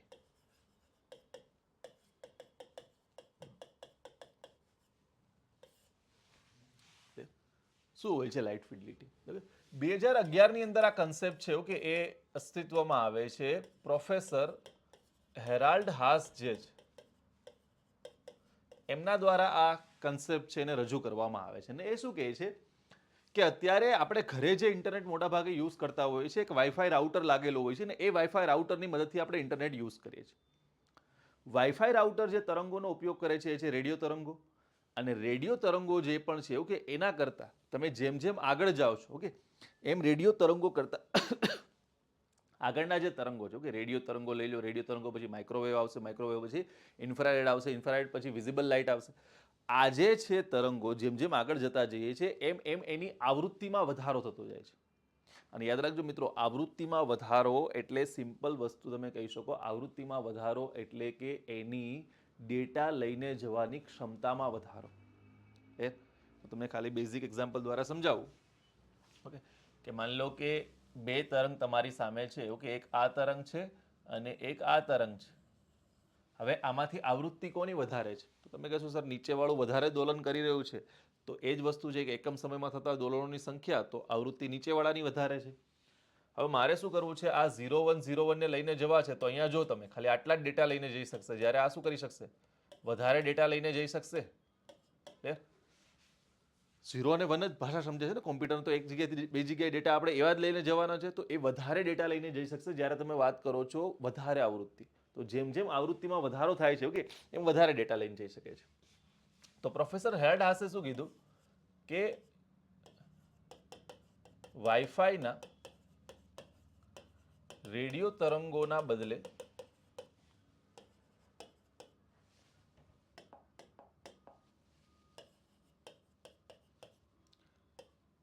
પ્રકાશના તરંગો અથવા તો પ્રકાશનો ઓકે તરંગો સાઈડમાં રાખો, પ્રકાશનો ઉપયોગ કરીને માહિતીનો સંચાર કરવો. માહિતીનો સંચાર શબ્દ જ્યારે આવે ત્યારે માહિતીની આપલેની વાત થઈ રહી છે. તો અહીંયા એ શું કરે છે ઓકે કે અહીંયા ત્રણ મેઇન કમ્પોનેન્ટ છે, આના ભાગો ત્રણ છે. એક શું છે? તો એક તો તમારે ઇન્ટરનેટ જોશે.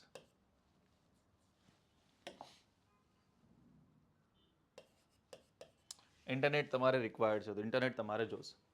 સેકન્ડ વસ્તુ શું જોશે તમારે? તો એક જોશે કન્વર્ટર.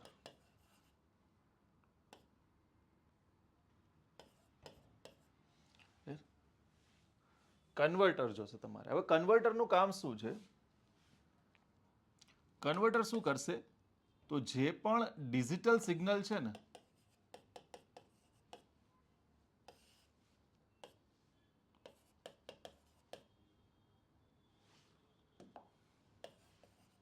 ઓકે આને શું કરશે? ઇલેક્ટ્રિકલ સિગ્નલમાં, જે પણ આપણા ડિજિટલ સિગ્નલ છે 01 વાળી વાત કરી ને, એને ઇલેક્ટ્રિકલ સિગ્નલમાં પરિવર્તિત કરશે. હવે આનાથી ફાયદો શું થશે? માની લો કે અહીંયા શું કરી દીધું આપણે ઓકે એક એલઈડી લેમ્પ લગાવી દીધો. હવે એલઈડી લેમ્પ શું કરશે કે નીચે લાગેલું હશે ફોટો ડિટેક્ટર. જ્યારે એલઈડી લેમ્પ પાસે 0 આવશે એલઈડી લેમ્પ બંધ રહેશે, જ્યારે 1 આવશે ત્યારે એલઈડી લેમ્પ શું થશે? ચાલુ થશે. ચાલુ થશે એટલે આને શું ખબર પડી જશે કે ભાઈ બંધ રહ્યું તો 0 ઓકે ચાલુ રહ્યું તો 1, પાછું જ્યારે ચાલુ રહેશે તો 1. તો આવી રીતે શું થશે? જે વાઈફાઈની મદદથી આપણે ડેટાને ટ્રાન્સફર કરતા હતા હમણાં સુધી ઓકે એ શું થશે? પ્રકાશની મદદથી ટ્રાન્સફર થશે. એટલે કે જેવી રીતે આજે આપણે વાત કરીએ ને કન્વર્ટર શું કરશે? ઇલેક્ટ્રિકલ ડિજિટલ સિગ્નલ ઇલેક્ટ્રિકલ સિગ્નલમાં પરિવર્તિત કરી દેશે ઓકે. અને પછી આપણે વાત કરી ત્રીજો ભાગ છે કે ફોટો ડિટેક્ટર છે. તો એ શું કરશે? એલઈડી લેમ્પ છે, એલઈડી લેમ્પને શું કરશે? એ ઝીરો મતલબ એ શું કરશે કન્વર્ટર કે ઉપરથી 0 આવ્યું તો 0 આવે છે ને તો ત્યારે વીજળી છે વિદ્યુત છે એને મોકલશે જ નહીં, તો એલઈડી લેમ્પ બંધ રહેશે. જેવી રીતે 1 આવશે એટલે ઇલેક્ટ્રિસિટી મોકલશે એટલે એલઈડી લેમ્પ ચાલુ થશે ઓકે. પાછું 0 આવશે એટલે શું કરશે? નહીં મોકલે. 1 આવશે તો પાછું મોકલશે. તો આવી રીતે શું થશે? એલઈડી લેમ્પ ચાલુ બંધ થશે. અને એવી રીતે નીચે લાગેલું હશે ફોટો ડિટેક્ટર. જો પ્રકાશ આવ્યો તો 1, પ્રકાશ નથી આવ્યો તો 0. આવી રીતે શું થશે? માહિતી આખી એ કેપ્ચર કરી લેશે. આપણે એવું થાય સર ચાલુ બંધ થાય તો આપણે આંખને તકલીફ નહીં થાય? ના, નહીં થાય. કારણ શું છે? કારણ કે આ એક જ સેકન્ડમાં હજારો વખત ચાલુ બંધ થઈ જશે તો આપણને ખ્યાલ જ નહીં પડે કે આ ચાલુ બંધ થઈ રહ્યો છે. આપણને એવું લાગશે કન્ટિન્યુઅસ ચાલુ રહ્યો છે યાર. તો આ લાઈફાઈ છે. હવે આના ફાયદા બી છે નુકસાન બી છે ઓકે. આના ફાયદા શું છે? તો જો ફાયદા 2-3 છે આના.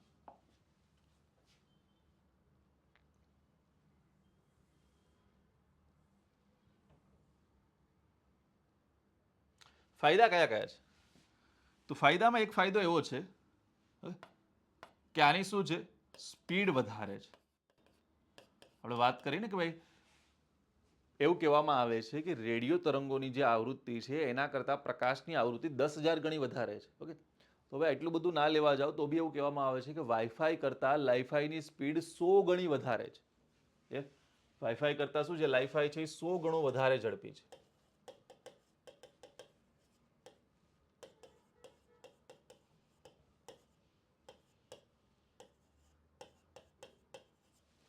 તો સ્પીડ વધારે છે. ઓકે, પાણીમાં કાર્ય કરી શકે છે, વિદ્યુત ચુંબકીય અવરોધની અસર નથી થતી. વિદ્યુત ચુંબક ઇલેક્ટ્રોમેગ્નેટિક ઇન્ટરફરન્સ જેને બોલીએ છીએ એની અસર નથી થતી આના ઉપર. ઓકે, એ શું હોય છે સમજો. તમે ક્યારેક તમારો ફોન છે કોઈ સ્પીકરની ઉપર રાખેલો છે, ઓકે, તમારા ઘરે મોબાઈલ છે, ટીવી છે કે સ્પીકર છે એના ઉપર રાખેલો છે. જેવી તમારો ફોન આવશે ને તો સ્પીકરમાં ટ્રેન ટ્રેન એવો કે ઓકે એક પ્રકારનો અવાજ આવશે થોડો ઘણો. ઓકે, સ્પીકર કનેક્ટેડ નથી પણ છતાં બી અવાજ આવશે. એનું કારણ શું છે, કારણ કે રેડિયો તરંગો જે છે ને એ શું કરે છે, ઇલેક્ટ્રોમેગ્નેટિક ઇન્ટરફેરન્સ છે એની સાથે કોમ્યુનિકેટ કરે છે. એની અસર ઇલેક્ટ્રોમેગ્નેટિક ઇન્ટરફેરન્સની અસર શું થાય છે, રેડિયો તરંગો ઉપર થાય છે. પણ અહીંયા પ્રકાશ ઉપર કોઈ ઇલેક્ટ્રોમેગ્નેટિક ઇન્ટરફેરન્સની અસર નથી થતી. તો એ બધા ફાયદા છે. પણ નુકસાન શું છે આના? ઓકે, મર્યાદાઓ શું છે? તો અહીંયા મર્યાદાઓ લખી નાખીએ હોય તો આની મર્યાદાઓ શું છે, તો શું છે, ખૂબ જ ટૂંકી રેન્જ છે. રેન્જ બહુ જ ટૂંકી છે, શોર્ટ રેન્જ છે. ઓકે, એકદમ. એના સિવાય ઓફિસમાં, ઓકે, મતલબ કે બિલ્ડિંગમાં જ શક્ય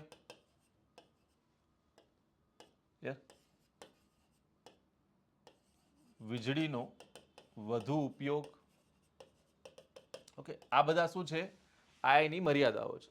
તો બહુ ટૂંકી રેન્જ છે, દિવાલની આરપાર ના જઈ શકે. તમે એક ઘરે છો, તમારા ઘરમાં વાઈફાઈ લાગેલું છે, તમારા ઘરમાં જે વાઈફાઈ લાગેલું છે ત્યાં વચ્ચે દિવાલ હશે, તમે બીજા રૂમમાં હશો ને તો બી તમને વાઈફાઈ પકડાશે.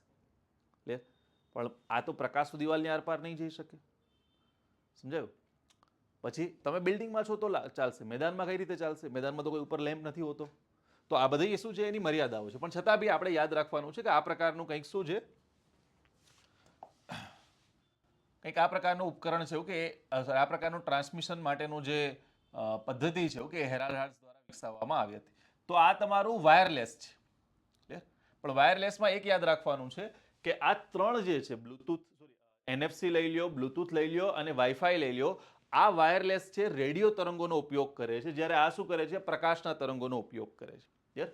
તો આ ત્રણ જે છે રેડિયો તરંગોના આધારે ચાલે છે. આ વાયરલેસ છે પણ પ્રકાશના તરંગનો ઉપયોગ કરે છે. ક્લિયર છે? આ ત્રણ વસ્તુ તમારે યાદ રાખવાની છે જ્યારે બી તમારી સામે આવે છે ત્યારે. અને પછી આવે છે ઉપગ્રહ સંચાર, ઉપગ્રહ આધારિત.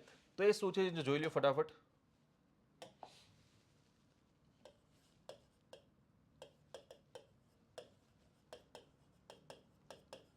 આમાં જો મેઇનલી શું વાત કરવામાં આવે છે તો ઉપગ્રહ આધારિત ઇન્ટરનેટ, ઓકે, જેને આપણે બોલીએ છીએ સેટેલાઇટ ઇન્ટરનેટ.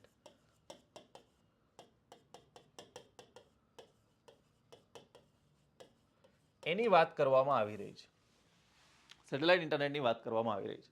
હવે છે શું, જો અત્યારે નોર્મલી ઇન્ટરનેટ કઈ રીતે ચાલે છે, માની લો કે આ શું છે, ભારત છે, ઓકે, આ માની લો કે શું છે, અમેરિકા છે. તો આપણે શું કરેલા છે, અહીંયા આ ફાઈબર ઓપ્ટિકલ કેબલ જે છે, ઓકે, એને પાથરેલા છે. અને આ ફાઈબર ઓપ્ટિકલ કેબલની મદદથી શું થાય છે, માહિતીની બધી આપલે થાય છે. તો ઇન્ટરનેટ એની મદદથી ચાલી રહ્યું છે. અત્યારે વિશ્વનું એવું કહી શકો કે 90% ઇન્ટરનેટ શું ચાલે છે, ફાઈબર ઓપ્ટિકલ કેબલની મદદથી જ ચાલે છે. 90% ઇન્ટરનેટ. ક્લિયર? એના બદલે શું કરો, માહિતીને જ આપલે કરવાની છે ને, એક જગ્યાએથી બીજી જગ્યાએ માહિતી જ પહોંચાડવાની છે. અહીંયા શું કરો, ઉપગ્રહોની એક શ્રેણી બનાવી દો. ઓકે, અહીંયા બી એક ઉપગ્રહ, અહીંયા બી એક ઉપગ્રહ. હવે શું થશે, જે વ્યક્તિએ જે માહિતી સર્ચ કરીને આ ફાઈબર ઓપ્ટિકલ કેબલની મદદથી અહીંયા આવીને પછી માહિતી લઈને પાછી અહીંયા આવીને બદલે શું થશે, એને જે પણ વસ્તુ સર્ચ કરી એ આ ઉપગ્રહ પાસે જશે, એ ઉપગ્રહથી આ ઉપગ્રહ પાસે, એ ઉપગ્રહથી આ ઉપગ્રહ પાસે, એ માહિતી અહીંયા આવશે. ગૂગલ પાસે તમે કઈ વસ્તુ સર્ચ કરી તો ગૂગલ પાછું એ વસ્તુ આને મોકલશે. ઓકે, એ અહીંયા મોકલશે, એ અહીંયા મોકલશે અને આ વ્યક્તિ સુધી આવી જશે. તો જે માહિતી કેબલની મદદથી આવી અને ગઈ હતી એ હવે ઉપગ્રહની મદદથી આવશે અને જશે. તો જ્યારે આવું થાય ને તો આને જ શું બોલીએ છીએ આપણે? Satellite internet. ઓકે, અથવા તો એને બોલવામાં આવે છે સ્પેસ ઇન્ટરનેટ. ઇન્ટરનેટ એટલે આપણે માહિતીની વાત કરી કે માહિતીની આપ-લે છે. ઓકે, કોઈ જોડાણ એવું હોવું જોઈએ કે જેની મદદથી માહિતી એક જગ્યાએથી બીજી જગ્યાએ મોકલી શકીએ આપણે. ક્લિયર? તો જો એ માહિતી ફાઇબર ઓપ્ટિકલ કેબલની મદદથી જાય તો સામાન્ય ઇન્ટરનેટ જે આપણે અત્યારે યુઝ કરીએ છીએ. પણ જો એ ઉપગ્રહની મદદથી જાય છે તો આને આપણે બોલીશું સેટેલાઇટ ઇન્ટરનેટ અથવા તો સ્પેસ ઇન્ટરનેટ. ક્લિયર? આના માટે થઈને મુખ્યત્વે ઉપગ્રહો લો અર્થ ઓર્બિટમાં મૂકવામાં આવે છે.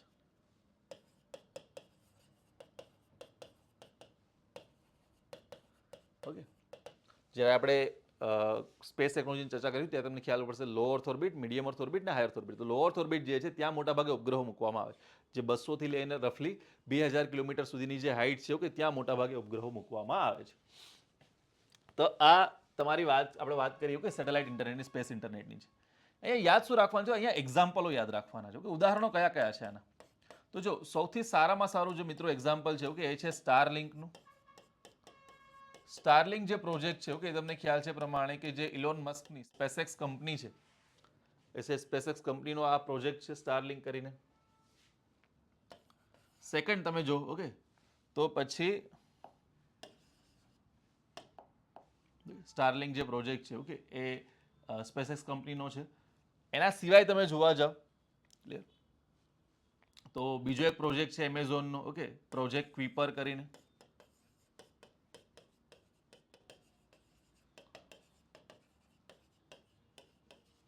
એના સિવાય એક છે 5250 કરીને.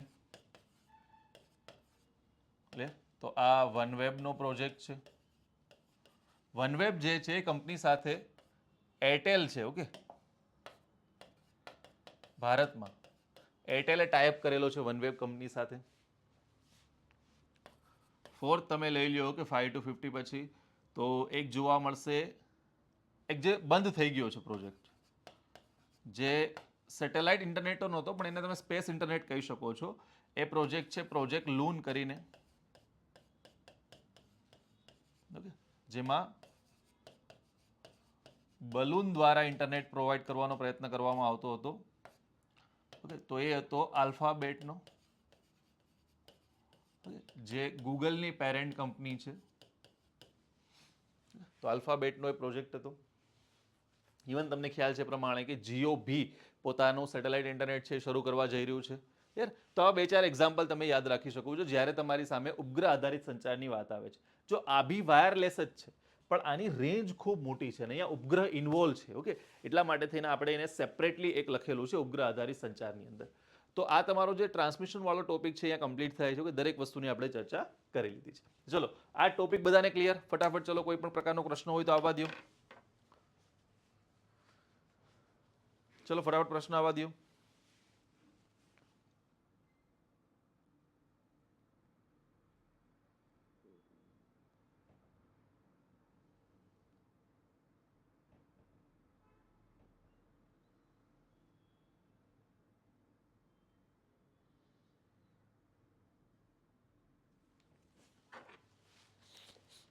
ના, મીટરમાં એટલું બધું 250 મીટર નહીં આવે.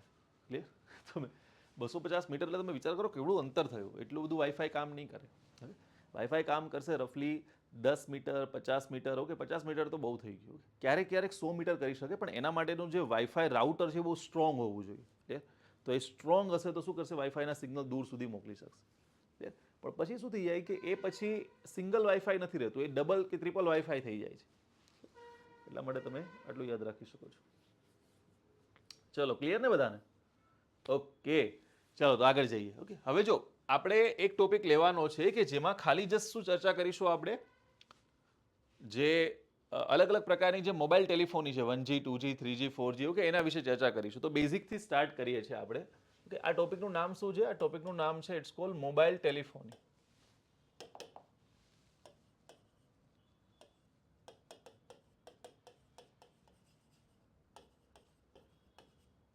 જો મોબાઈલ ટેલિફોની વાળો ટોપિક છે ને કે આમાં ખાલી કંઈ એટલું બધું ડિટેલમાં યાદ નથી રાખવાનું, થોડું ઘણું યાદ રાખવાનું છે. મોબાઈલ ટેલિફોન એટલે શું?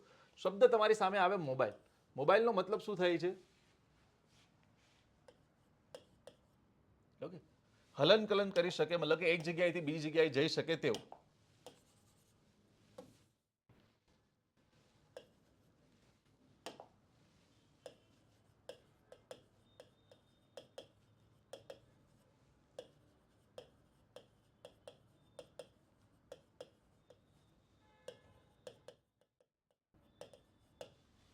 ઓકે, જ્યાં બી તમે શું કરી શકો છો, કોઈ વસ્તુનું આપલે કરી શકો છો. ઓકે, કોઈ વસ્તુ શું કરે છે, મુવમેન્ટ કરી શકે છે, એક જગ્યાએથી બીજી જગ્યાએ જાય છે, તો એને શું કહેશું આપણે? મોબાઈલ ટેલિફોની તરીકે કન્સિડર કરીશું. Clear? એક જગ્યાએથી બીજી જગ્યાએ જઈ શકે તેવું, તો એને આપણે મોબાઈલ ટેલિફોની તરીકે કન્સિડર કરીશું. એટલા જ માટે મોબાઈલ, જો ટેલિફોન અને મોબાઈલમાં ફરક શું છે, તો મોબાઈલ છે એને મોબાઈલ એટલા જ માટે કહેવામાં આવે છે કે એક જગ્યાએથી બીજી જગ્યાએ જઈ શકે છે. ટેલિફોન એક જગ્યાએથી બીજી જગ્યાએ જતું, કારણ કે શું છે, વાયર દ્વારા કનેક્ટેડ હોય છે. મોબાઈલ કેવો હોય છે? વાયરલેસ હોય છે.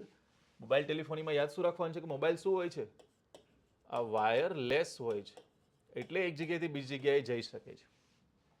ક્લિયર? અહીંયા આપણે જોવાનું છે, ચર્ચા કરવાની છે, એ 1G થી લઈ અને 6G સુધી ચર્ચા કરવાની છે. તો 1G થી 6G અલ્ટિમેટલીમાં છે શું? તો આ શું છે? સ્ટાન્ડર્ડ્સ છે. ઓકે, જેને આપણે બોલીએ છીએ ધોરણો અથવા તો માનાંકો. ઓકે, તો આ શું છે? સ્ટાન્ડર્ડ્સ છે, ધોરણો કે માનાંકો છે. કોના દ્વારા આપવામાં આવ્યા છે? તો આપવામાં આવ્યા છે ITU દ્વારા. ઓકે, ITU શું છે? તો it's called international telecommunication union.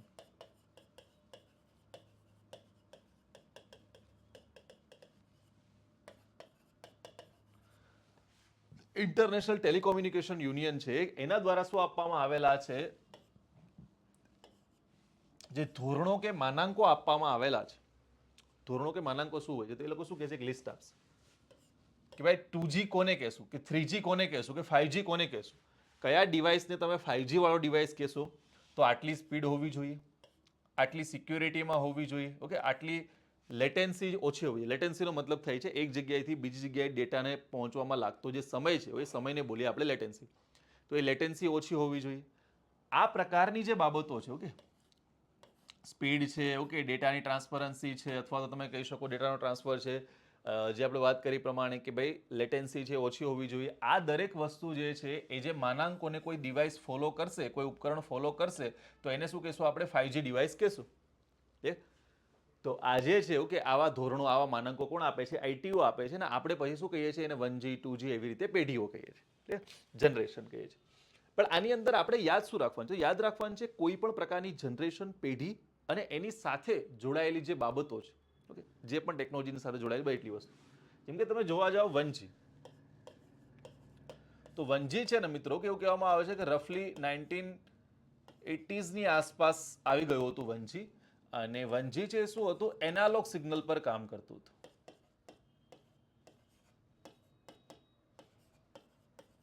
Analogue સિગ્નલનો મતલબ શું થાય છે? એનાલોગ સિગ્નલનો મતલબ થાય છે કે 1G જે છે, ઓકે, એમાં ખાલી શું હતું? ફક્ત વોઇસ મોકલી શકાતો. મતલબ કે ફક્ત વાતચીત થઈ શકતી, ત્યાં કોઈ મેસેજ કે એવું કશું જ ત્યાં મોકલી શકાતું નહીં, કોઈ ઇન્ટરનેટની કશું જ નહીં, ખાલી બસ વાતચીત થઈ શકતી. પછી 2G આવ્યું. ઓકે, પણ 2G જ્યારથી આવ્યું,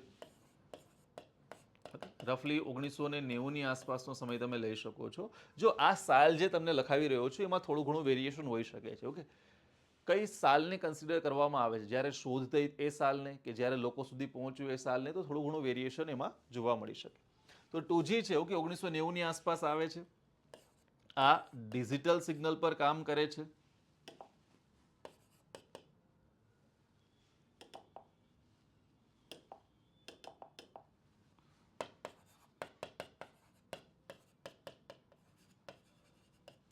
તો ડિજિટલ સિગ્નલ પર કામ કરે છે. અહીંયા જે છે, ઓકે, એ તમને શું જોવા મળે છે? તો GSM જોવા મળે છે. ઇટ્સ કોલ્ડ એક ટેકનોલોજી ગ્લોબલ સબસ્ક્રાઇબર મોડ્યુલ કરીને. ઓકે, તો ગ્લોબલ સબસ્ક્રાઇબર મોડ્યુલ વાળી તમને શું જોવા મળે છે? અહીંયા ટેકનોલોજી જોવા મળે છે. ક્લિયર? અને આ જે ગ્લોબલ સબસ્ક્રાઇબર મોડ્યુલ વાળી જે ટેકનોલોજી છે, જીએસએમ ઇવોલ્યુશન વાળી જે ટેકનોલોજી છે, ક્લિયર, આને તમારે યાદ રાખવાનું છે. Clear? Just a second.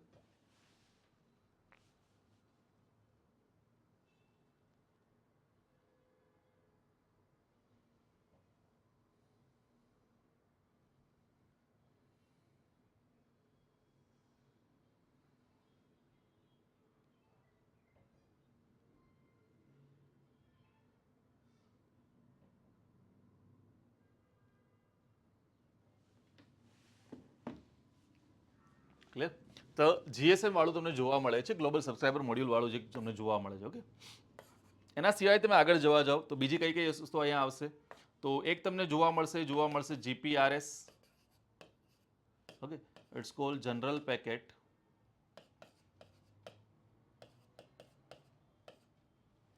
Radio service.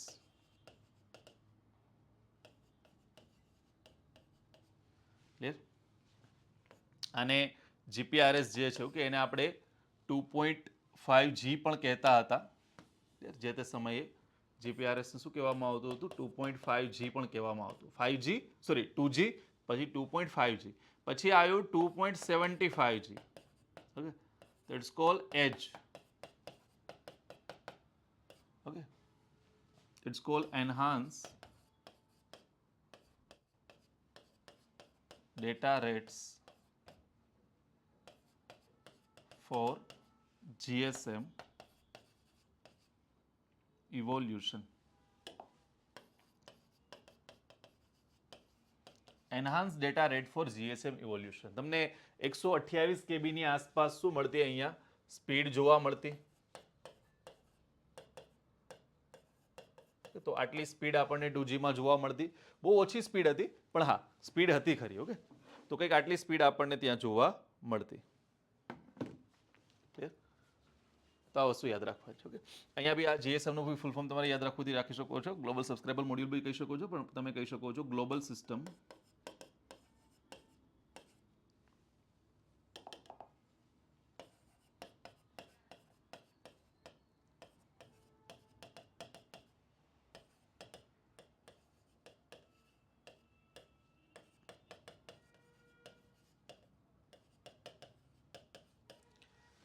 Global system for mobile communication. Okay, તો આ એનું ફૂલ ફોર્મ છે. તો આ 2G સાથે જોડાયેલી 3 વસ્તુ યાદ રાખવાની છે: જીએસએમ, જીપીઆરએસ અને એજ. ક્લિયર?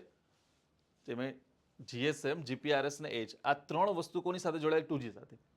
ફૂલ ફોર્મ હવે પૂછતા નથી. ઓકે, એટલે ફૂલ ફોર્મ તમે કદાચ નહીં બી યાદ રાખો તો બી ચાલશે, પણ યાદ રાખવા હોય તો બાય ચાન્સ કદાચ પૂછી લે તો તમારી સામે ફૂલ ફોર્મ બી છે. પણ મોટાભાગે આ જ પૂછશે કે આ ટેકનોલોજી કોની સાથે જોડાયેલી છે. ક્લિયર? તમે જો ક્લાસમાં હો કે આપણા જે ઓફલાઈન ક્લાસ ચાલી રહ્યા છે, એમાં તમે હો તો આપણે પ્રોપર રીતે શું કરીએ છીએ? પૂછાયેલા પ્રશ્નો છે જીપીએસસીના, ઇવન યુપીએસસીના સોલ્વ કરાવીએ છીએ, તો તમને ખ્યાલ પડશે. પણ તમારે શું કરી લેવાનું? જીપીએસસીના, યુપીએસસીના ક્વેશ્ચન છે કે ઓનલાઈન સર્ચ કરીને બી, અધરવાઇઝ તમે કોઈ બુક હોય એમાંથી બી આ વસ્તુ સોલ્વ કરી શકશો. જે 2G ઉપર ને 3G ઉપરને જે પ્રશ્નો પૂછાયેલા હોય તમને ખ્યાલ પડશે કે ભાઈ આ ટેકનોલોજી છે, કયા ટેકનોલોજી સાથે જોડાયેલી છે, એવું જ પૂછવામાં આવે છે. કઈ જનરેશન સાથે જોડાયેલી છે. હવે આવી જાઓ તમે 3G પર. 3G જે છે ઓકે, એ 2000ની સાલમાં આવ્યો એવું કહેવામાં આવે છે રફલી. ક્લિયર? અને આજે છે ઓકે, આ બી ડેફિનેટલી ડિજિટલ, બધા ડિજિટલ સિગ્નલ જ છે. ઓકે, અહીંયાથી એનાલોગ સિગ્નલ હવે કોઈ નહીં આવે. તો અહીંયા તમને એક જોવા મળે છે ઓકે, એ જોવા મળે છે WCDMA. Okay, it's called wide division,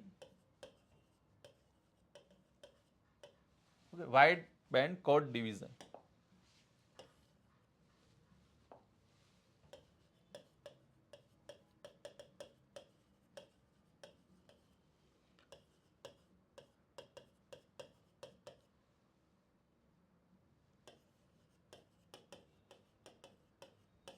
wide band code division multiple access. Okay, that's called multiplexing ને બધી વસ્તુ અહીંયા આવે છે, પણ એ આપણી એક્ઝામના પોઈન્ટ ઓફ વ્યૂથી કામ નહીં. આપણે ખબર હોવી જોઈએ કે VCDMA નું ફૂલ ફોર્મ કંઈક આવું થાય છે અને 3G સાથે જોડાયેલું છે. અહીંયા પછી HSPA આવ્યું. HSPA નો મતલબ શું થાય છે? અચ્છા, 2G માં તમે શું કરી શકતા હતા? તો 2G માં તમે SMS મોકલી શકતા હતા, તમે MMS બી મોકલી શકતા હતા. અહીંયા HSPA આવ્યો, it's called high speed packet access કરીને.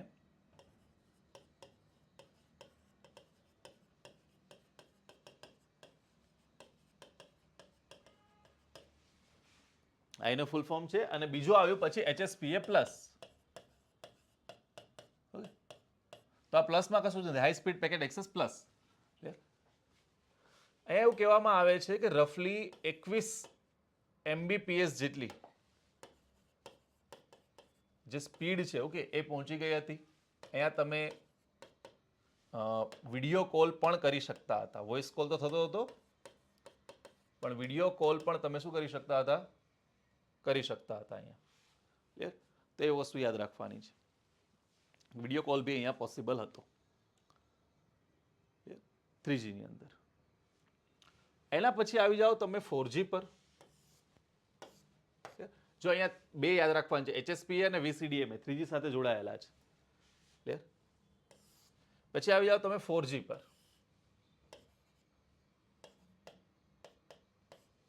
4G જે છે, ઓકે, એની શરૂઆત રફલી તમે 2010ની આસપાસથી કહી શકો છો. ઓકે, ભારતમાં થોડું લેટ આવ્યું, પણ 2010ની આસપાસ તમે એની શરૂઆત કહી શકો છો. 4G જે છે, ઓકે મિત્રો, ઓકે, એ કામ કરે છે વાયમેક્સ ટેકનોલોજી ઉપર. ઓકે, તો વાયમેક્સ યાદ રાખવાનું છે. વાયરલેસ મેક્સિમમ વાળી વાત નથી થતી. Okay, world wide interoperability for microwave access કરીને આ છે વાયમેક્સ કરીને. ઓકે, તો એ બી તમને કહી દઉં છું. World wide interoperability for microwave access. આ એનું ફૂલ ફોર્મ છે વાયમેક્સનું. એના સિવાય જે મેઇન ટેકનોલોજી ઉપર કામ કરે છે મિત્રો, એ તમને બધાને ખ્યાલ છે, એ છે LTE. ઓકે, તો it's called long term evolution.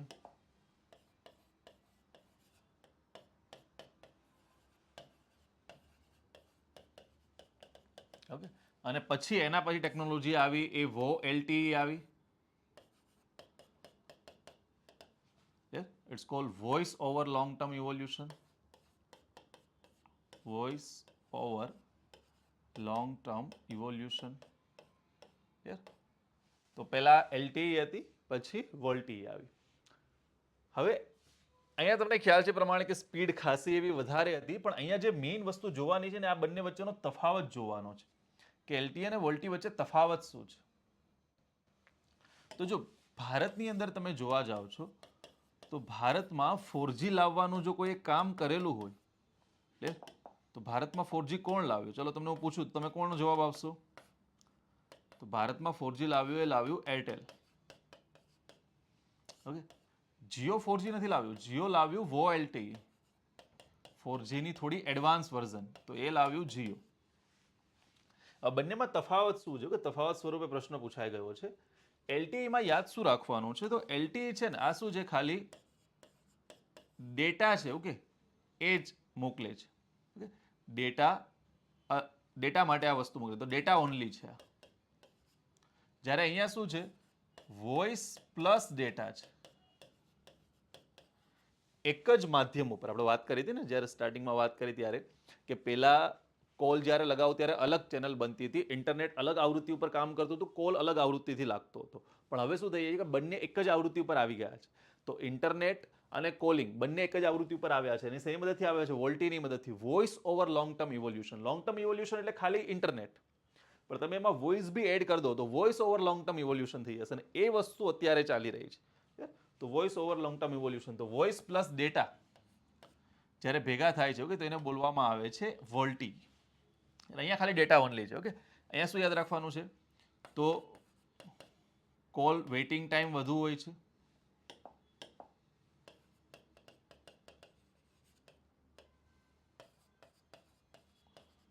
Okay, અહીંયા તમને જે અવરોધ છે, ઓકે, જેને નોઇઝ બોલીએ છીએ આપણે, નોઇઝ પણ અહીંયા વધુ જોવા મળશે. અહીંયા શું હશે? બધું ઓછું હશે.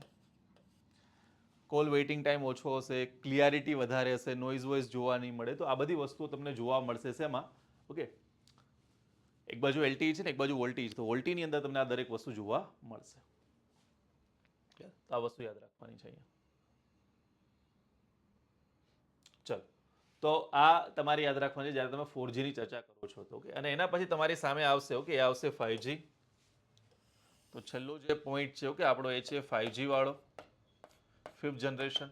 5th જનરેશન તમે કહી શકો રફલી ક્યારે આવ્યું, તો 2015ની આસપાસથી તો આવી ગયું હતું 5G છે. પણ આ લાવનાર કોણ છે, તો લાવનાર તમને ખ્યાલ છે સાઉથ કોરિયા જે છે, ત્યાં પ્રથમ આવ્યું હતું 5G જે છે. આ 5Gમાં યાદ શું રાખવાનું છે, તો 5G જે છે આ 3 આવૃત્તિ ઉપર કામ કરે છે.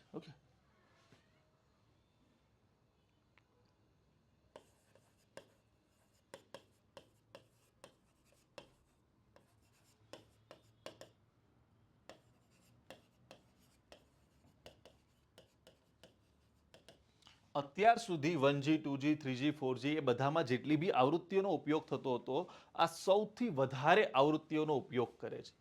તો અત્યાર સુધીની સૌથી વધારે આવૃત્તિઓ છે કે એ 5Gમાં તમને જોવા મળે છે. 3 બેન્ડ જોવા મળે છે. એકને બોલીએ છીએ આપણે લો બેન્ડ, એકને બોલીએ છીએ આપણે મિડ બેન્ડ, અને એકને બોલીએ છીએ આપણે હાઈ બેન્ડ. લો બેન્ડ છે આની અંદર શું છે, તો આની અંદર સ્પીડ જે છે એ ઓછી છે, પણ રેન્જ શું છે, અહીંયા રેન્જ વધારે છે. અહીંયા શું છે, બંને લગભગ કોમન છે. અહીંયા શું છે, સ્પીડ વધારે છે. હાઈ બેન્ડમાં શું છે, સ્પીડ વધારે છે, પણ આની રેન્જ કેવી છે, રેન્જ ઓછી છે. તો આનો ઉપયોગ ક્યાં થશે, તો મેઇનલી ગ્રામીણ વિસ્તારોમાં થશે. આનો ઉપયોગ ક્યાં થશે, મેઇનલી ગ્રામીણ વિસ્તારોમાં થશે. આનો ઉપયોગ નાના શહેરોમાં થશે. અને જે હાઈ બેન્ડ વાળું છે એનો શું થશે, મોટા શહેરો છે ત્યાં શું થશે, હાઈ બેન્ડનો ઉપયોગ થશે. કેમ કે મોટા શહેરોમાં શું હોય છે, ઓછા વિસ્તારની અંદર વધારે લોકો રહે છે, તો ત્યાં રેન્જ વધારવાની જરૂરિયાત નથી, ત્યાં સ્પીડ વધારે કરવાની જરૂરિયાત છે. સાથે સાથે જે આપણે મોટી મોટી IT કંપની ને એ બધી વસ્તુ કહીએ છીએ એ બી મોટા શહેરોમાં જ આવેલી છે.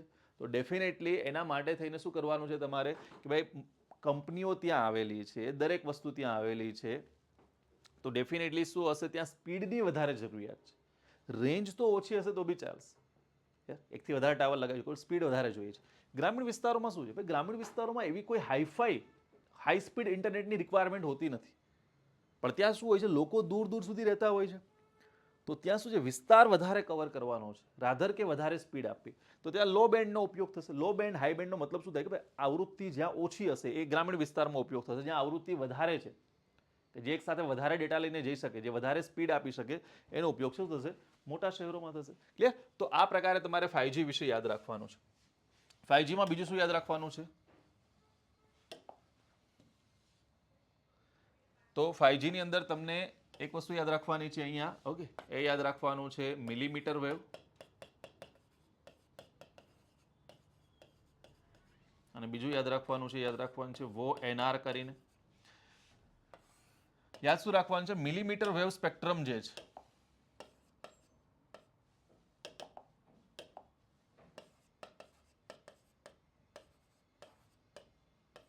નો ઉપયોગ છે એ 5G કરે છે. અને બીજું વોય NR નો મતલબ શું થાય છે, તો વોઇસ ઓવર નિયર રેડિયો. તો જે જગ્યાએ 4G ફોનમાં આપણે વોલ્ટી લખેલું આવતું, વોલ્ટી લખેલું આવતું ને 4G ફોનમાં, ત્યાં હવે શું લખેલું આવે છે 5G ની અંદર, તો લખેલું આવે છે વો NR, voice over near radio કરીને લખેલું આવે છે. ક્લિયર? તો વો NR જે છે એ શું છે, વોઇસ ઓવર નિયર રેડિયો છે. તો રેડિયો તરંગોનો ઉપયોગ કરીને શું કરવાનું છે, વાતચીત કરવા માટે પેલું કરે છે, તો એટલા માટે થઈને ક્રિસ્ટલ ક્લિયર વોઇસ થઈ જાય છે. તો એ યાદ રાખવાનું છે તમારે, કે વોઇસ ઓવર નિયર રેડિયો છે અહીંયા, વો NR કરીને છે. તો આ 5G વિશેની વાતચીત હતી, આટલી તમારે યાદ રાખવાની છે સફિશિયન્ટલી. ભારતની અંદર તમને પૂછે કે ભારત કઈ આવૃત્તિ 5G માટે ડેડિકેટેડ કરી છે, તો ભારતે રફલી 3.4 ગીગાહર્ટ્ઝથી લઈને 3.6 ગીગાહર્ટ્ઝની જે આવૃત્તિ છે, આનો ઉપયોગ ભારત 5G માટે કરવાનું વિચારી રહ્યો છે. આના સરકારે શું કર્યું છે, બીજું 5G માટેનું એક ટેસ્ટ બેડ બી બનાવ્યું છે. તો સરકારે શું કર્યું છે, એક 5G આઈ કરીને સ્વદેશી ટેસ્ટ બેડ બનાવ્યું છે. ટેસ્ટ બેડનો મતલબ શું થાય છે? આપણે વાત કરી હતી સ્ટાર્ટિંગમાં કે ભાઈ આઈટીયુ ઇન્ટરનેશનલ ટેલિકોમ્યુનિકેશન યુનિયન શું આપે છે? માનાંકો આપે છે, ધોરણો આપે છે, સ્ટાન્ડર્ડ આપે છે. આ સ્ટાન્ડર્ડ ઉપર તમારો જો ડિવાઇસ છે એ ટેસ્ટ થાય છે અને એના ઉપર ખરો ઉતરે છે તો જ કહેવામાં આવશે કે તમારો ડિવાઇસ કેવો છે, 5G ડિવાઇસ છે. હવે પ્રોબ્લેમ શું થતી હતી કે આ બધું જે ટેસ્ટિંગ કરવાનું છે ને વિદેશમાં થતું. તો આપણી કોઈ પણ કંપની કોઈ પણ ડિવાઇસ બને છે એને વિદેશમાં લઈને જવો પડતું અને ત્યાં જઈને ટેસ્ટ કરાવતી. સરકારે શું કીધું કે એક કામ કરો, કરાવો ત્યાં, પણ ભારતની જે જરૂરિયાત છે એ અલગ છે. તો શું હશે? આ સ્વદેશી ટેસ્ટ બેડ અને સ્વદેશી સ્ટાન્ડર્ડ આપણે બનાવીએ. આઈટીયુ જે સ્ટાન્ડર્ડ આપે છે એ સ્ટાન્ડર્ડ તો ખરા જ, ઓકે, મોટા શહેરોમાં એનો જ ઉપયોગ કરીશું, પણ ગ્રામીણ વિસ્તારોમાં શું કરીશું? સ્વદેશી જે માનાંકો છે, સ્વદેશી જે ધોરણો છે એનો ઉપયોગ કરીશું. તો એ જ છે 5GI કરીને, સ્વદેશી ટેસ્ટ બેડ, સ્વદેશી ધોરણો. ઓકે, આપણી પોતાની જરૂરિયાત પ્રમાણેના. એક આવી જાઓ તમે પછી છેલ્લે 6G પર. ઓકે, 6G ઉપર અત્યારે રિસર્ચ ચાલી રહી છે. ઓકે, અને એવું કહેવામાં આવે છે કે જે ભારત છે, ભારતમાં 2028થી લઈ અને 30 સુધીમાં ભારતની અંદર આવી જશે. આ પ્રકારની થોડી ઘણી રિસર્ચ છે એ ચાલી રહી છે 6G માટે. હવે યાદ શું રાખવાનું છે કે ભાઈ 6G છે, ઓકે, એવું કહેવામાં આવે છે કે 5G થી શું હશે? 50 ગણું વધુ ફાસ્ટ હશે, ઝડપી હશે. આ છે, ઓકે, આ અલ્ટિમેટલીમાં શું કરે છે? 1 ટેરાહર્ટ્ઝ, ઓકે, 1 તો નહીં, ખાલી ટેરાહર્ટ્ઝ લખો. તો ટેરાહર્ટ્ઝ ઇંગ્લિશમાં જ લખી દઉં છું. ટેરાહર્ટ્ઝ જે ફ્રીક્વન્સી છે, આ ફ્રીક્વન્સી ઉપર શું કરે છે? કાર્ય કરશે. અને આ ટેરાહર્ટ્ઝની આવૃત્તિ ઉપર કાર્ય કરશે ને એટલા જ માટે એની સ્પીડ વધારે હશે. જો 5G ને બધા ગીગાહર્ટ્ઝની આવૃત્તિમાં કાર્ય કરે છે, આ ટેરાહર્ટ્ઝ સુધી પહોંચી ગયું. તો ટેરાહર્ટ્ઝને કારણે શું હશે? આની સ્પીડ વધારે હશે. બીજું 1 માઇક્રોસેકન્ડ લેટન્સી કોમ્યુનિકેશન હશે.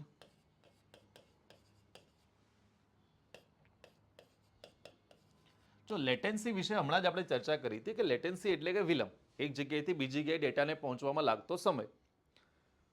એ સમય કેટલો ઘટી જશે? 1 માઇક્રોસેકન્ડ, મતલબ કે તમે અહીંયા મેસેજ ટાઈપ કર્યો ને હજી તમે અહીંયા ખાલી સેન્ડનું બટન દબાવીને આંગળી ઉપર નહીં લીધી હોય ને ત્યાં સુધીમાં તો મેસેજ પહોંચી બી ગયો હશે. એટલું રિફ્લેક્સમાં શું પહોંચી મેસેજ પહોંચી જશે. એટલે 1 માઇક્રોસેકન્ડ લેટેન્સી કોમ્યુનિકેશન જોવા મળશે. અચ્છા સર, આટલી બધી સ્પીડની રિક્વાયરમેન્ટ શું છે? જો આગળ જતાં તમને ખ્યાલ છે એ પ્રમાણે કે આપણે ઘણી બધી વસ્તુઓ લાવવા જઈ રહ્યા છે, ઓકે, જેમ કે સેલ્ફ ડ્રાઇવિંગ કાર છે, ટેલી સર્જરી છે. આ બધી વસ્તુ તમે કદાચ સાંભળેલી હોય. સેલ્ફ ડ્રાઇવિંગ કાર, હવે સેલ્ફ ડ્રાઇવિંગ કાર જે કરી રહી છે ઇન્ટરનેટની મદદથી કરતી હોય છે, ઇન્ટરનેટની એને રિક્વાયરમેન્ટ હોય છે. હવે એટલું જલ્દી ડિસિઝન લેવાનું હોય છે ને એમાં જો વિલંબ થયો તો ડાયરેક્ટલી એક્સિડન્ટ થઈ જશે. ટેલી સર્જરી લઈ લો. ટેલી સર્જરીમાં શું હોય છે કે ભાઈ જે ડૉક્ટર છે એ બીજી કોઈ જગ્યાએ બેઠા છે અને એ ત્યાંથી શું કરે છે? કોમ્પ્યુટરની મદદથી અહીંયા રહેલો એક રોબોટ છે, ઓકે, સર્જિકલ રોબોટ જેને બોલીએ છીએ, એ સર્જરી માટેનો જે રોબોટ છે એને ત્યાં બેઠા બેઠા એ ઓપરેટ કરે છે. તો રોબોટ અહીંયા સર્જરી કરે છે અને એનું ઓપરેશન, મતલબ જેને ઓપરેટ છે, સંચાલન કરવાનું કામ કોણ કરે? ડૉક્ટર કરે છે. એ દૂર બેઠા છે. તો ઇન્ટરનેટની મદદથી બંને જોડાયેલા છે. અને ઇન્ટરનેટની મદદથી જ્યારે બંને જોડાયેલા છે એટલે શું થઈ રહ્યું છે? ડાયરેક્ટલી ત્યાં બેઠા બેઠા સર્જરી કરી રહ્યા છે. હવે થશે શું પ્રોબ્લેમ? પ્રોબ્લેમ એ થશે કે બાય ચાન્સ શું થાય છે? યાર, બાય ચાન્સ કદાચ 1 સેકન્ડ,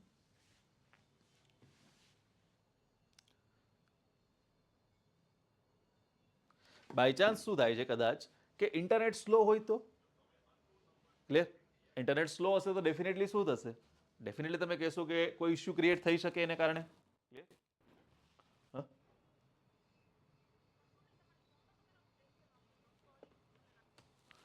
તો પ્રોબ્લેમ થઈ શકે. નસો 2 જ કાપવાની હતી, ખબર હતી કે ભાઈ આ 3 નસો છે, 3માંથી પહેલી એક જ કાપવાની છે, ઓકે, અને હજી ત્યાંથી એને આદેશ આપ્યો કે ભાઈ હવે અટકી જા, ઓકે, એક જ નસ કાપીને અટકી જવાનું છે, પણ એને શું કરી નાખ્યું? 3 કાપી નાખી. ઓપરેશન નાનું એવું તો જીવ જતો રહ્યું. ક્લિયર? તો કહેવાનો અર્થ શું છે કે ઘણું બધું થઈ શકે. તો ત્યાં શું છે, એ પ્રકારની બાબતોમાં એકદમ લેટેન્સી બહુ ઓછી જોઈએ. વિલંબ, જે ડેટા પહોંચવા માટેનો સમય બહુ ઓછો જોઈએ અને એ આમાં પોસિબલ બનશે. 1 માઇક્રોસેકન્ડ લેટેન્સી કોમ્યુનિકેશન તમને જોવા મળશે. સરકારે, તમને ખ્યાલ હોય તો, આના માટે ભારત 6G પ્રોજેક્ટ જે છે, ઓકે, એને શરૂ કર્યો છે, જેમાં સરકારે શું કર્યું છે, 2 તબક્કામાં ઓકે ડિવાઈડ કર્યું છે. ફર્સ્ટ તબક્કો છે એવું કહેવામાં આવે છે કે 2023 થી 2025 સુધીનો છે, અને જે સેકન્ડ તબક્કો છે ઓકે એ 2025 થી 2030 સુધીનો છે. અને શું કરવાનું છે આ સમય દરમિયાન જ એક સેકન્ડ કોફી કરો, કોફી કરો. તો સેકન્ડ તબક્કો છે કે સેકન્ડ તબક્કા દરમિયાન શું કરવાનું છે, પહેલા તબક્કામાં બધી રિસર્ચ ને એવું ચાલશે. સેકન્ડ તબક્કામાં આખું જે એના માટેનું માળખું જરૂરી છે કે ટાવરો અને નેટવર્ક ને આંતે એ બધી વસ્તુ સ્થાપિત કરવામાં આવશે આખા દેશમાં. અને 2028 થી 30 સુધીમાં શું કરવામાં આવશે, સામાન્ય લોકો સુધી 6G ને પહોંચાડવામાં આવશે. ઓકે, હજી 5G બી પ્રોપર રીતે નથી પહોંચ્યું, પણ પછી 6G બી પહોંચી જશે. ઓકે, તો આ વસ્તુ યાદ રાખવાની છે કે ભારત 6G પ્રોજેક્ટ આના માટે સરકારે કંઈક શરૂ કરેલો છે, અને આ પ્રકારનું કંઈક તમને જોવા મળશે જ્યારે તમે 6G ની ચર્ચા કરો છો.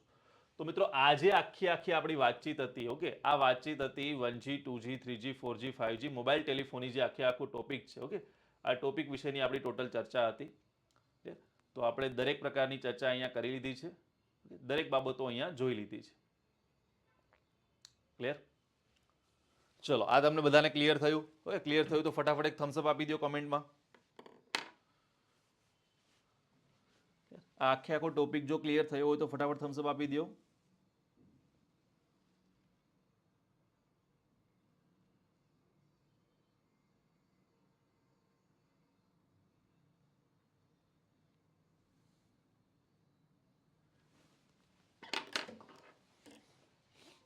Done done done. ચલો, હવે આના પછીનો જે આપણો ટોપિક છે, આના પછીનો જે ટોપિક છે એ ટોપિક છે ટાઈપ્સ ઓફ કોમ્પ્યુટરનો, કોમ્પ્યુટરના પ્રકારોનો. પણ અહીંયા ઇન્ટરેસ્ટિંગ વસ્તુ શું છે કે આ જે ટાઈપ્સ ઓફ કોમ્પ્યુટર વાળો ટોપિક છે, આ ટોપિકની અંદર આપણે જે ક્લાસ 3માં સાદી રીતે ભણાવવામાં આવતું હોય છે કે પામ ટોપ ને ડેસ્કટોપ ને લેપટોપ ને એ બધી વસ્તુ નથી શીખવાની. ઓકે, આપણે ડાયરેક્ટલી શું જવાનું છે, એક અપર એન્ડ ઉપર જવાનું છે. તો બાકીના જે ટાઈપ્સ ઓફ કોમ્પ્યુટર છે એના વિશે ચર્ચા કરવાની, કેમ કે તમારે ટેકનોલોજીના પર્સપેક્ટિવથી જે કોમ્પ્યુટરો મહત્વના છે એના વિશે આપણે ચર્ચા કરીશું. ક્લિયર? તો પહેલા આપણે ચર્ચા કરવાની છે કે આની અંદર એ છે સુપર કોમ્પ્યુટરની. તો સુપર કોમ્પ્યુટર શું હોય છે? સુપર કોમ્પ્યુટરને સમજવા માટે તમારે પહેલા નોર્મલ કોમ્પ્યુટરને સમજવું પડશે.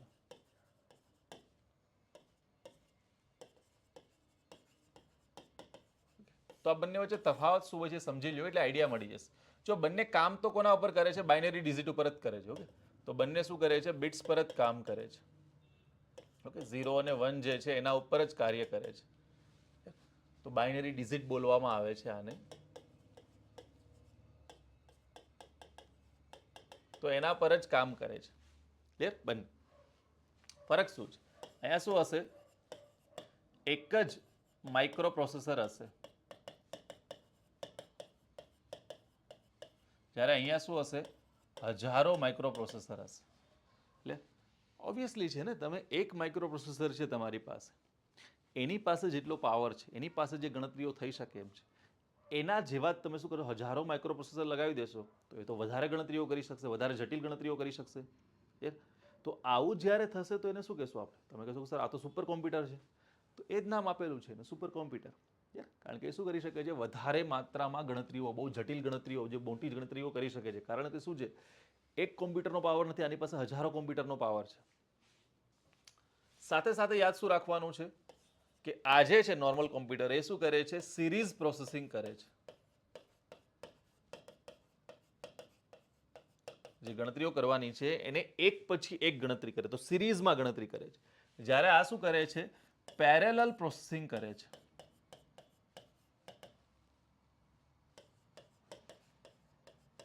પેરેલલ પ્રોસેસિંગનો મતલબ શું થાય છે કે એ શું કરે છે, એક સાથે બધી ગણતરીઓ કરે છે. અહીંયા શું કીધું કે એક પછી એક ગણતરી કરે છે, જ્યારે આ શું કરે છે, એક સાથે બધી ગણતરીઓ કરી નાખશે, તો ઝડપી તમને રિઝલ્ટ મળી જશે.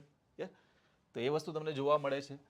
આની જે સ્પીડ છે, ઓકે, એ MIPSમાં માપવામાં આવે છે, મિપ્સમાં. Okay, it's called million instruction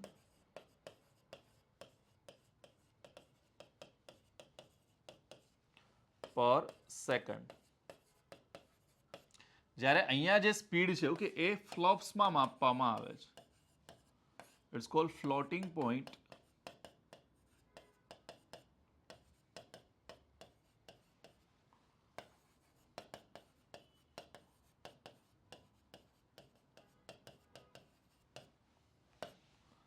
floating point operation per second. Okay, તો મિપ્સ એન્ડ ફ્લોપ્સ આ રીતે યાદ રાખવાનું છે. હિમાંશુભાઈ લખી જ નાખ્યું કે એવું થમ્સ અપ. ક્લિયર? તો આ રીતે યાદ રાખવાનું છે. ઓકે, મિપ્સ અને ફ્લોપ્સ. તો આ ડિફરન્સ છે તમને સામાન્ય કોમ્પ્યુટર અને સુપર કોમ્પ્યુટરમાં. ઓકે, આ સામાન્ય ગણતરીઓ કરી શકશે, આ ખૂબ જટિલ અને કોમ્પ્લેક્સ મોટી ગણતરીઓ કરી શકશે. ભારતની અંદર તમને પૂછવામાં આવે કે ભાઈ આ સુપર કોમ્પ્યુટર છે ઓકે એની કંઈક હિસ્ટ્રી છે, તો હા એનો ઇતિહાસ કયા પ્રકારનો છે. તો જો આપણે ભારતની અંદર કોઈ સુપર કોમ્પ્યુટર એટલા બધા બનતા નહોતા. અમેરિકાથી આપણે એક સુપર કોમ્પ્યુટર બનાવવાનું ખરીદવાનું વિચારીએ છીએ. ઓકે, તો યુએસએ પાસેથી શું કરીએ છીએ આપણે એક ક્રે નામનું સુપર કોમ્પ્યુટર ખરીદવાનું વિચાર્યું.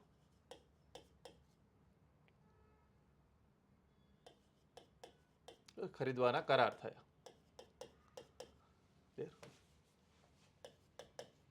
ઓકે, અમેરિકાએ શું કર્યું? યુએસએ ના પાડી. જ્યારે ડિલિવરી હતી ત્યારે ના પાડી. ઓકે, એટલે જ પછી શું કર્યું આપણે 1998માં ઓકે સોરી 1988માં 1988માં સીડેકની સ્થાપના કરી. ઓકે, વિજય ભાટકરના પ્રયાસોથી.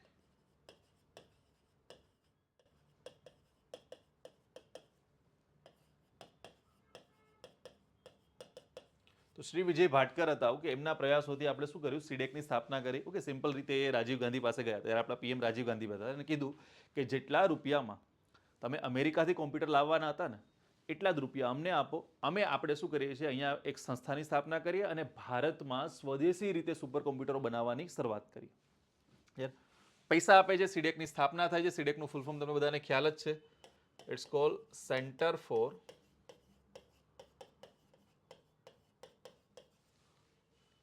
Development of advance computing.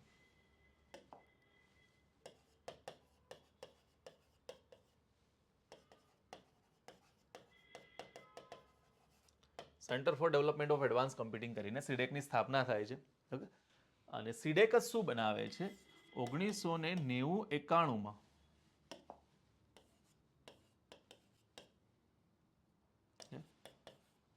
પરમ 8000 ને બનાવે છે. અને પરમ 8000 શું છે? ભારતનું પ્રથમ સુપર કોમ્પ્યુટર છે. ભારતનું પ્રથમ સુપર કોમ્પ્યુટર કયું છે? પરમ 8000.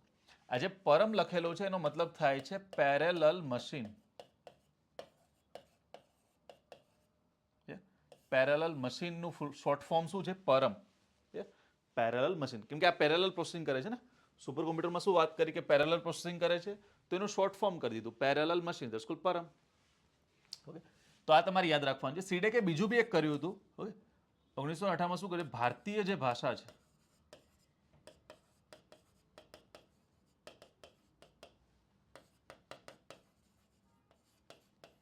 ભારતીય ભાષામાં કોમ્પ્યુટિંગ માટે શું કર્યું હતું? એણે એક જીસ્ટ ગ્રુપની સ્થાપના કરી હતી.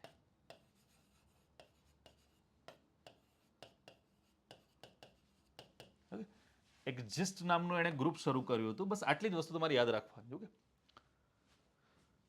એનઆઈએસટી એક બીજી બી સંસ્થા હતી, આમાં સપોર્ટમાં હતી, પણ એટલું બધું યાદ રાખવાની જરૂરિયાત નથી. જીસ્ટ ગ્રુપની એણે શરૂઆત કરી હતી. બસ આટલું યાદ રાખો તો બી તમારા માટે સફિશિયન્ટ. ઓકે, આનું ફૂલ ફોર્મ બી યાદ નથી રાખવાનું. જીસ્ટનું ફૂલ ફોર્મ શું થાય છે? Graphical interchange. એ બધી વસ્તુ યાદ રાખવાની રિક્વાયરમેન્ટ નથી. તો આ સીડેક જે ભારતમાં શું કરે છે? કોમ્પ્યુટરના બનાવવાનું કાર્ય કરે છે. અને આ એક નાની મોટી હિસ્ટ્રી. અચ્છા, ભારતમાં હાલમાં સુપર કોમ્પ્યુટર કઈ રીતે બને છે? કોઈ યોજના કે એવું કશું ચાલે છે? તો હા મિત્રો, એક મિશન ચાલે છે ઓકે સુપર કોમ્પ્યુટર બનાવવા માટેનું. અને એ મિશનનું નામ શું છે? તો ઇટ્સ કોલ્ડ એનએસએમ કરીને. ઓકે, આ એનએસએમ કે જે 2015ની અંદર જેની શરૂઆત થઈ હતી. ઓકે, આ એનએસએમ એ જ છે. It's called national super computing mission.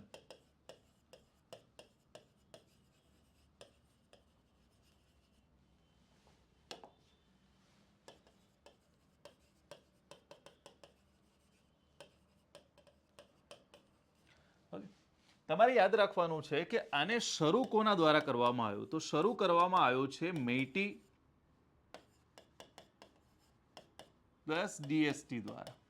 Okay, MeitY તો તમને ખબર જ છે. ચલો કમેન્ટમાં ફટાફટ મેઇટીનું ફૂલ ફોર્મ લખો.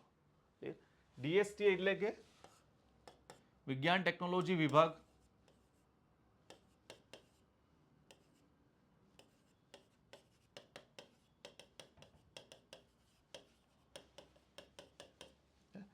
શરૂ એના દ્વારા કરવામાં આવ્યું, પણ તમને પૂછવામાં આવે કે ભાઈ અમલીકરણ કોણ કરે છે? તો અમલીકરણ કરવાનું કામ કોનું છે?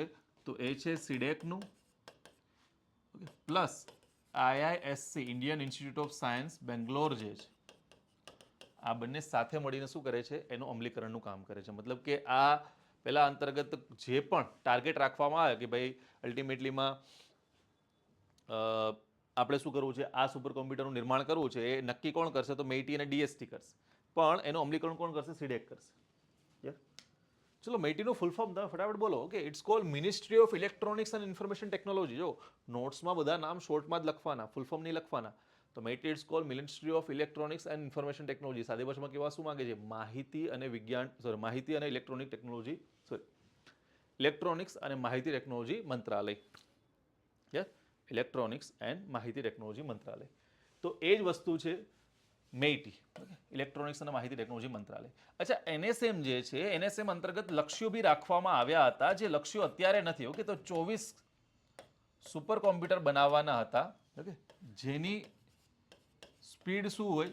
તો સ્પીડ હોય 70 પેટાફ્લોપ્સ સુધીની. આ પ્રકારનો કંઈક ટાર્ગેટ રાખવામાં આવેલો હતો એનએસએમ અંતર્ગત, જે અત્યારે નથી, હાલમાં નથી. ઓકે, આમાં 3 તબક્કા છે. આ તબક્કાને તમે બહુ સરળતાથી સમજી લો, હું તમને ઇઝીલી સમજાવી દઉં છું. ફર્સ્ટ તબક્કો જે છે, પ્રથમ તબક્કો જે છે, એમાં શું કહે છે? ભારતમાં એસેમ્બલ કરવું. આનો મતલબ શું થાય છે? કે બહારથી આપણે પાર્ટ્સ લાવવાના છે, ભાગો લાવવાના છે. ઓકે, અને ભારતની અંદર શું કરવાના છે? એને એસેમ્બલ કરવાના છે.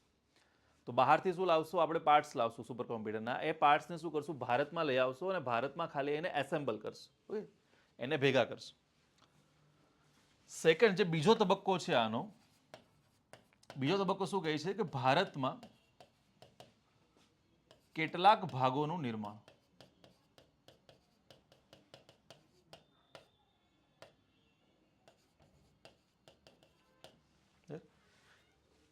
ઘણા બધા જ ભાગો છે ભારતમાં નિર્માણ નહીં થઈ શકે, પણ શું કરો? થોડા ઘણા ભાગોનું નિર્માણ ભારતમાં કરીએ તો સારું છે. ઓકે, તો એ જ વસ્તુ કહેવામાં આવી સેકન્ડ સ્ટેજની અંદર, બીજા તબક્કાની અંદર આ જ વસ્તુ કહેવામાં આવી. ક્લિયર? તો એ સેકન્ડ સ્ટેજ છે. અને ત્રીજો તબક્કો શું કહે છે? તો ત્રીજો તબક્કો જે છે એ વાત કરે છે ભારતમાં ડિઝાઇન તૈયાર કરવી. સાદી ભાષામાં કહેવામાં આવે છે કે સંપૂર્ણ નિર્માણ ક્યાં થશે? ભારતમાં. ડિઝાઇન જો ભારતમાં તૈયાર થાય છે તો સંપૂર્ણ નિર્માણ ભારતમાં. જો કોઈ પણ વસ્તુ બને ને એના 3 તબક્કા હોય છે: design, development, manufacturing. Okay, design તૈયાર થશે, પછી એનો વિકાસ કરવામાં આવશે અને પછી એનું ઉત્પાદન કરવામાં આવશે. ડિઝાઇન જો તમે બનાવી શકો છો તો એ જ પછી અલગ અલગ મટીરિયલોના આધારે એનું ડેવલપમેન્ટ કરી શકો છો. ડેવલપમેન્ટ મતલબ કે પહેલા એને બનાવવામાં આવશે. ઓરિજિનલીમાં કોમ્પ્યુટરમાં તો ખાલી ડિઝાઇન જ હશે. ઓરિજિનલીમાં એને બનાવવામાં આવશે, જોવામાં આવશે શું ખામીઓ છે, શું પ્રોબ્લેમ આવી રહી છે, એને સુધારવામાં આવશે. વધારીને બધા એકદમ પરફેક્ટ બની ગયું ને પછી શું કરવામાં આવશે? એનું ઉત્પાદન કરવામાં આવશે અને પછી લોકો સુધી પહોંચશે. તો ડિઝાઇન, ડેવલપમેન્ટ એન્ડ મેન્યુફેક્ચરિંગ. તો જો ડિઝાઇન તમે કરી શકો છો એનો મતલબ કે બાકીની બધી વસ્તુ બી તમે કરી શકો છો. તો એ ત્રીજો તબક્કો હોય છે કે સંપૂર્ણ સુપર કોમ્પ્યુટર ક્યાં જવું જોઈએ? ભારત. પહેલા શું કીધું? બહારથી પાર્ટ્સ લાવો, ભારતની અંદર એને ભેગા કરો, સુપર કોમ્પ્યુટર બનાવો. બીજા તબક્કામાં એક કામ કરો, બધા બહારથી નથી લાવવા, થોડા ઘણા ભારતમાં બનાવો. ત્રીજામાં શું કીધું? સંપૂર્ણ બધા ભારતમાં બનાવો. તો આ 3 તબક્કા તમારે યાદ રાખવાના છે. એનએસએમ અંતર્ગતના છે, નેશનલ સુપર કોમ્પ્યુટિંગ મિશન અંતર્ગતના છે. ઓકે, અને આના જ અંતર્ગત હમણાં અમુક કોમ્પ્યુટરો લોન્ચ કરવામાં આવ્યા છે. કયા કોમ્પ્યુટરો લોન્ચ કર્યા છે? જો અહીંયા તમને એક લિસ્ટ મળશે કે જેમાં ઘણા બધા સુપર કોમ્પ્યુટરો વિશે આપેલું હશે. બધા યાદ નથી રાખવાના, પણ જે મુખ્ય સંસ્થાઓ ખાતે લાગેલા છે.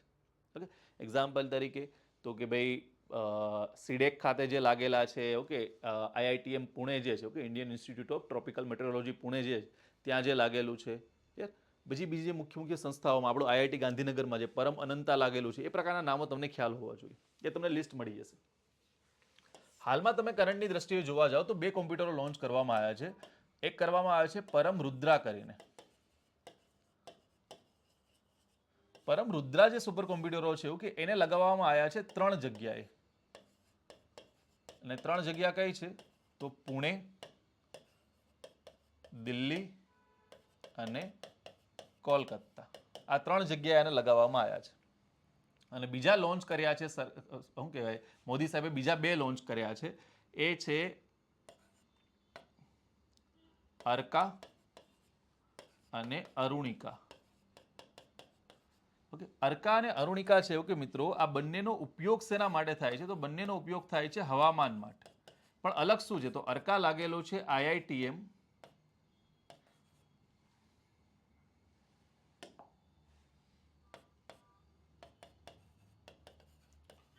પુણે ખાતે, ઓકે, અને અરુણિકા લાગેલું છે national centre for medium range weather forecast જે છે, ઓકે, નોઈડામાં આવેલું છે. તમારે ફૂલ ફોર્મ યાદ રાખવાની જરૂરિયાત નથી, ખાલી શોર્ટ ફોર્મ યાદ હશે તો બી હાલશે.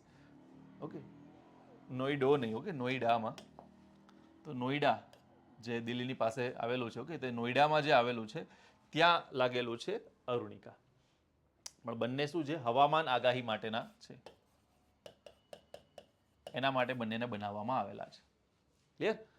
તો આ નવા સુપર કોમ્પ્યુટરો છે જે હાલ ફિલહાલમાં ચર્ચામાં છે. અચ્છા, સુપર કોમ્પ્યુટરની શું હોય છે? એક લિસ્ટ હોય છે, જેને આપણે બોલીએ છીએ ટોપ 500ની યાદી.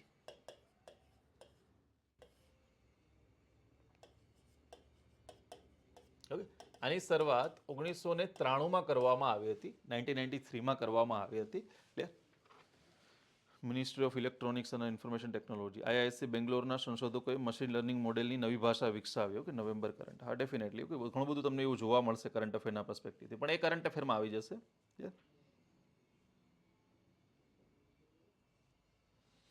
ખાલી 2 નામો તમારે યાદ રાખી લેવાના છે કે કોણે શરૂઆત કરી હતી આની. તો 1993માં શરૂઆત થઈ હતી. એક છે એરિક સ્ટ્રોમેયર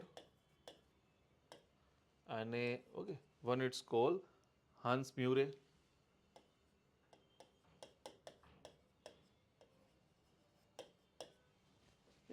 તો આ 2 નામો તમારે યાદ રાખવાના હતા, એરિક સ્ટ્રોમેયર અને હાન્સ મ્યુરે. આ ટોપ 500ની યાદી છે, ઓકે. એ શું કરે છે? એક લિનપેક બેચમાર્ક છે એનો ઉપયોગ કરે છે. બેચમાર્કનો મતલબ છે આધાર. આ શું કરે છે? વિશ્વના 500 સૌથી ઝડપી કોમ્પ્યુટરોની યાદી છે.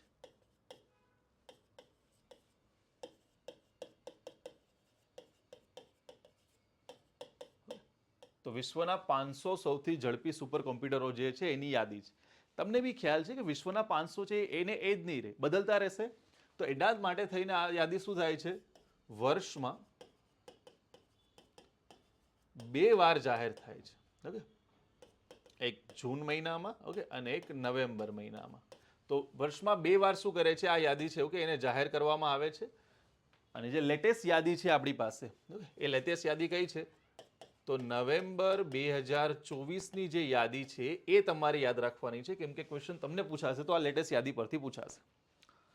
આની અંદર યાદ શું રાખવાનું? તમને પૂછવામાં કે વિશ્વમાં સૌથી ઝડપી સુપર કોમ્પ્યુટર કયું છે? ઓકે, તો એ છે યુએસએનું સુપર કોમ્પ્યુટર છે આ. ઓકે, એનું નામ છે અલ કાપિટાન કરીને. ઓકે, કેપ્ટન બોલો, કાપિટાન બોલો, ઓકે, જે બી બોલી શકો. આ કોનું છે? તો યુએસએનું છે. અને આ ઓલમોસ્ટ એવું કહેવામાં આવે છે કે 1.7 એક્ઝાફ્લોપ્સ જે છે કે એની સ્પીડ, એટલી સ્પીડ ધરાવે છે. ઓકે, આ શું છે? એની સ્પીડ છે. સેકન્ડ નંબર ઉપર તમને જોવા મળશે ફ્રન્ટિયર. ઓકે, અચ્છા, આ બી કોનું છે? આ બી યુએસએનું છે. અને આને 1.3 હેક્ઝાફ્લોપ્સ તમે યાદ રાખી શકો છો. બાકીની કોઈને સ્પીડ યાદ રાખવાની જરૂરિયાત નથી. પણ થર્ડ નંબર ઉપર તમને ટોપ 3 ખ્યાલ હોવા જોઈએ ને એ જોવા મળશે અરોરા. અરોરા બી કોનું છે? યુએસએનું છે. તો આ 3 નામો તમારે યાદ રાખવાના કે ટોપ 3 કોના છે કે 3 સ્ટાર્ટિંગના જે છે એ કોના છે? યુએસએના છે. અચ્છા, ભારતના છે કોઈ? હા, ડેફિનેટલી ભારતના છે. ભારતના આ ટોપ 100ની જે યાદી છે આ 500માં ખાલી ને ખાલી 6 કોમ્પ્યુટરનો સમાવેશ થાય છે. તો ભારતના કયા કયા છે? રેન્ક સાથે હું તમને કહું છું, લેટેસ્ટ રેન્ક સાથે. તો એ રેન્ક સાથે યાદ રાખી લેવાના છે. હા, એરાવત 136 ઉપર છે તો આપણે એને રેન્ક સાથે જ યાદ રાખી લઈએ છીએ.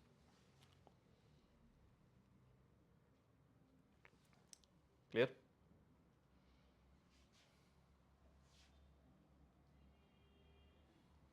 આપણે રેન્ક સાથે યાદ રાખી લઈએ.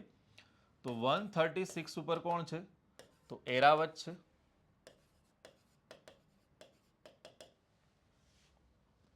ક્લિયર? એરાવત છે. ઓકે, એ સેવ છે તો એઆઈ આધારિત છે, એઆઈ માટેનું છે. અને આને આપણે સીડેક ખાતે લગાવેલું છે. ઓકે, અને રફલી તમે કહી શકો છો 8 પેટાફ્લોપ્સની શું ધરાવે છે? આ સ્પીડ ધરાવે છે, એરાવત છે. ક્લિયર? પછી 188 અને 189 જે આ બેને નવા લગાવ્યા ને, અર્કા અને અરુણિકા, એ બંને અહીંયા આવશે. ઓકે, અર્કા જે છે એ 5.9 પેટાફ્લોપ્સ અને અરુણિકા પણ 5.9 પેટાફ્લોપ્સની સ્પીડ ધરાવે છે. બંને સરખી સ્પીડ ધરાવે છે. આને આપણે જોઈ લીધું કે ભાઈ આઈઆઈટીએમ પુણે ખાતે લગાવવામાં આવ્યું છે. ઓકે, અને આને national centre for medium range weather forecast જે છે, ઓકે, ત્યાં નોઈડા ખાતે લગાવવામાં આવ્યો છે. પણ બંને કોમ્પ્યુટરો શેના સંબંધિત છે? તો બંને હવામાન આગાહી સંબંધિત. બાકીના નીચેના તમે યાદ નહીં રાખો તો ચાલશે. ઓકે, પણ આ યાદીમાં સમાવેશ કોનો થયો છે? તો જો એક કોમ્પ્યુટર જે છે આપણું પરમસિદ્ધિ એઆઈ કરીને, એનો સમાવેશ આ યાદીમાં નથી થયેલો, એટલા માટે લખતો નથી. પણ હું તમને સેપરેટલી અહીંયા લખી દઉં છું કે આગળના લિસ્ટમાં પરમસિદ્ધિ એઆઈ હતું, આ લિસ્ટમાં નથી.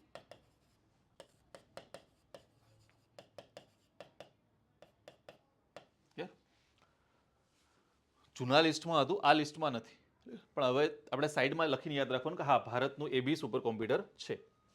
અચ્છા, તમને વિશ્વમાં ભલે 136 નંબર ઉપર છે, પણ યાદ રાખવાનું કે ભારતનું સૌથી ઝડપી સુપર કોમ્પ્યુટર કયું છે? તો યાદ કયું રાખવાનું છે? એરાવત છે. ઓકે, આ સૌથી ઝડપી છે. યાર, પછી અર્કા આવશે, પછી અરુણિકા આવશે. બીજા કોઈના તમે રેન્ક યાદ નહીં રાખો તો ચાલશે. ઓકે, પણ પછી તમને કોણ જોવા મળશે? તો પછી તમને પ્રત્યુષ જોવા મળશે. ઓકે, પછી તમને બીજું એક અર્કા જોવા મળશે. પણ આ અર્કા કેનું છે? તો એઆઈ માટેનું અર્કા છે. તો એઆઈ અને એમએલ, ઓકે, મશીન લર્નિંગ અને એઆઈ માટેનું છે. અને છેલ્લે તમને મિહિર જોવા મળશે. ક્લિયર? પણ યાદ શું રાખવાનું છે કે જો અર્કા તો તમને ખબર પડી જાય છે કે એઆઈ માટેનું છે. તો પ્રત્યુષ અને મિહિર શેના માટેના છે? તો પ્રત્યુષ જે છે, ઓકે, આ હવામાન આગાહી માટેનું છે. અને મિહિર પણ શું છે? હવામાન આગાહી માટેનું છે. તો એરાવત એઆઈ રિસર્ચ માટે, અર્કા એઆઈ રિસર્ચ માટે. અર્કા, અરુણિકા, પ્રત્યુષ અને મિહિર આ બધા હવામાન આગાહી માટેના છે. કે ભારતનું હવામાન તમને ખ્યાલ હોય તો બહુ જટિલ છે, બહુ કોમ્પ્લેક્સ છે. ક્લિયર? તો એટલા માટે થઈને પરમસિદ્ધિ 131 ઉપર નથી. ક્લિયર ને? પરમસિદ્ધિ આ લિસ્ટમાં છે જ નહીં. પરમસિદ્ધિ એઆઈને આ લિસ્ટમાં સમાવેશ કરવામાં નથી આવ્યો. એ લાસ્ટ લિસ્ટમાં, ઓકે, જૂનનું જે લિસ્ટ હતું એમાં હતું. પણ નવેમ્બર 2024નું તમે લિસ્ટ જોશો તો એમાં પરમસિદ્ધિ એઆઈનો સમાવેશ કરવામાં આવેલો નથી. આપણે યાદ રાખવાનું કે હા, આપણું સુપર કોમ્પ્યુટર છે, પણ અહીંયા આ લિસ્ટમાં એનો સમાવેશ કરવામાં નથી આવ્યો. આ વખતે એનો સમાવેશ કરવામાં નથી આવ્યો. ક્લિયર? તો આ સુપર કોમ્પ્યુટરની યાદી હતી અને એના વિશેની આખી તમારી સામે માહિતી હતી. ક્લિયર છે?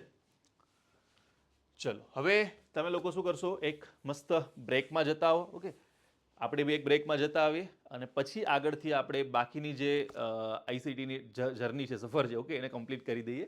થોડું ઘણું આપણે ક્વોન્ટમ કોમ્પ્યુટર, જે લેટેસ્ટ ટેકનોલોજી અત્યારે ચાલી રહી છે એના વિશે, અને ક્લાઉડ કોમ્પ્યુટિંગ ને બાયોલોજિકલ કોમ્પ્યુટિંગ ને ઓપ્ટિકલ કોમ્પ્યુટિંગ ને બધી વસ્તુની ચર્ચા કરીશું. પછી આપણે ઇન્ટરનેટ પર જશું, તેમાં આપણે ઇન્ટરનેટ ને થોડી ઘણી હિસ્ટ્રી ને દરેક વસ્તુ વિશે ચર્ચા કરવાના છે. ક્લિયર?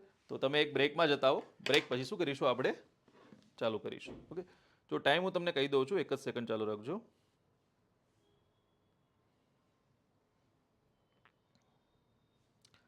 ઓકે, 11 વાગ્યા છે, 11:30 વાગે આપણે શરૂ કરીશું. ઓકે, અડધી કલાક પછી આપણે શરૂ કરીશું, 30 મિનિટ પછી. ત્યાં સુધીમાં મસ્ત એક બ્રેક લઈ લો, જમવું હોય તો જમી બી લેજો સાથે. 11:30 વાગે આપણે સ્ટાર્ટ કરીશું.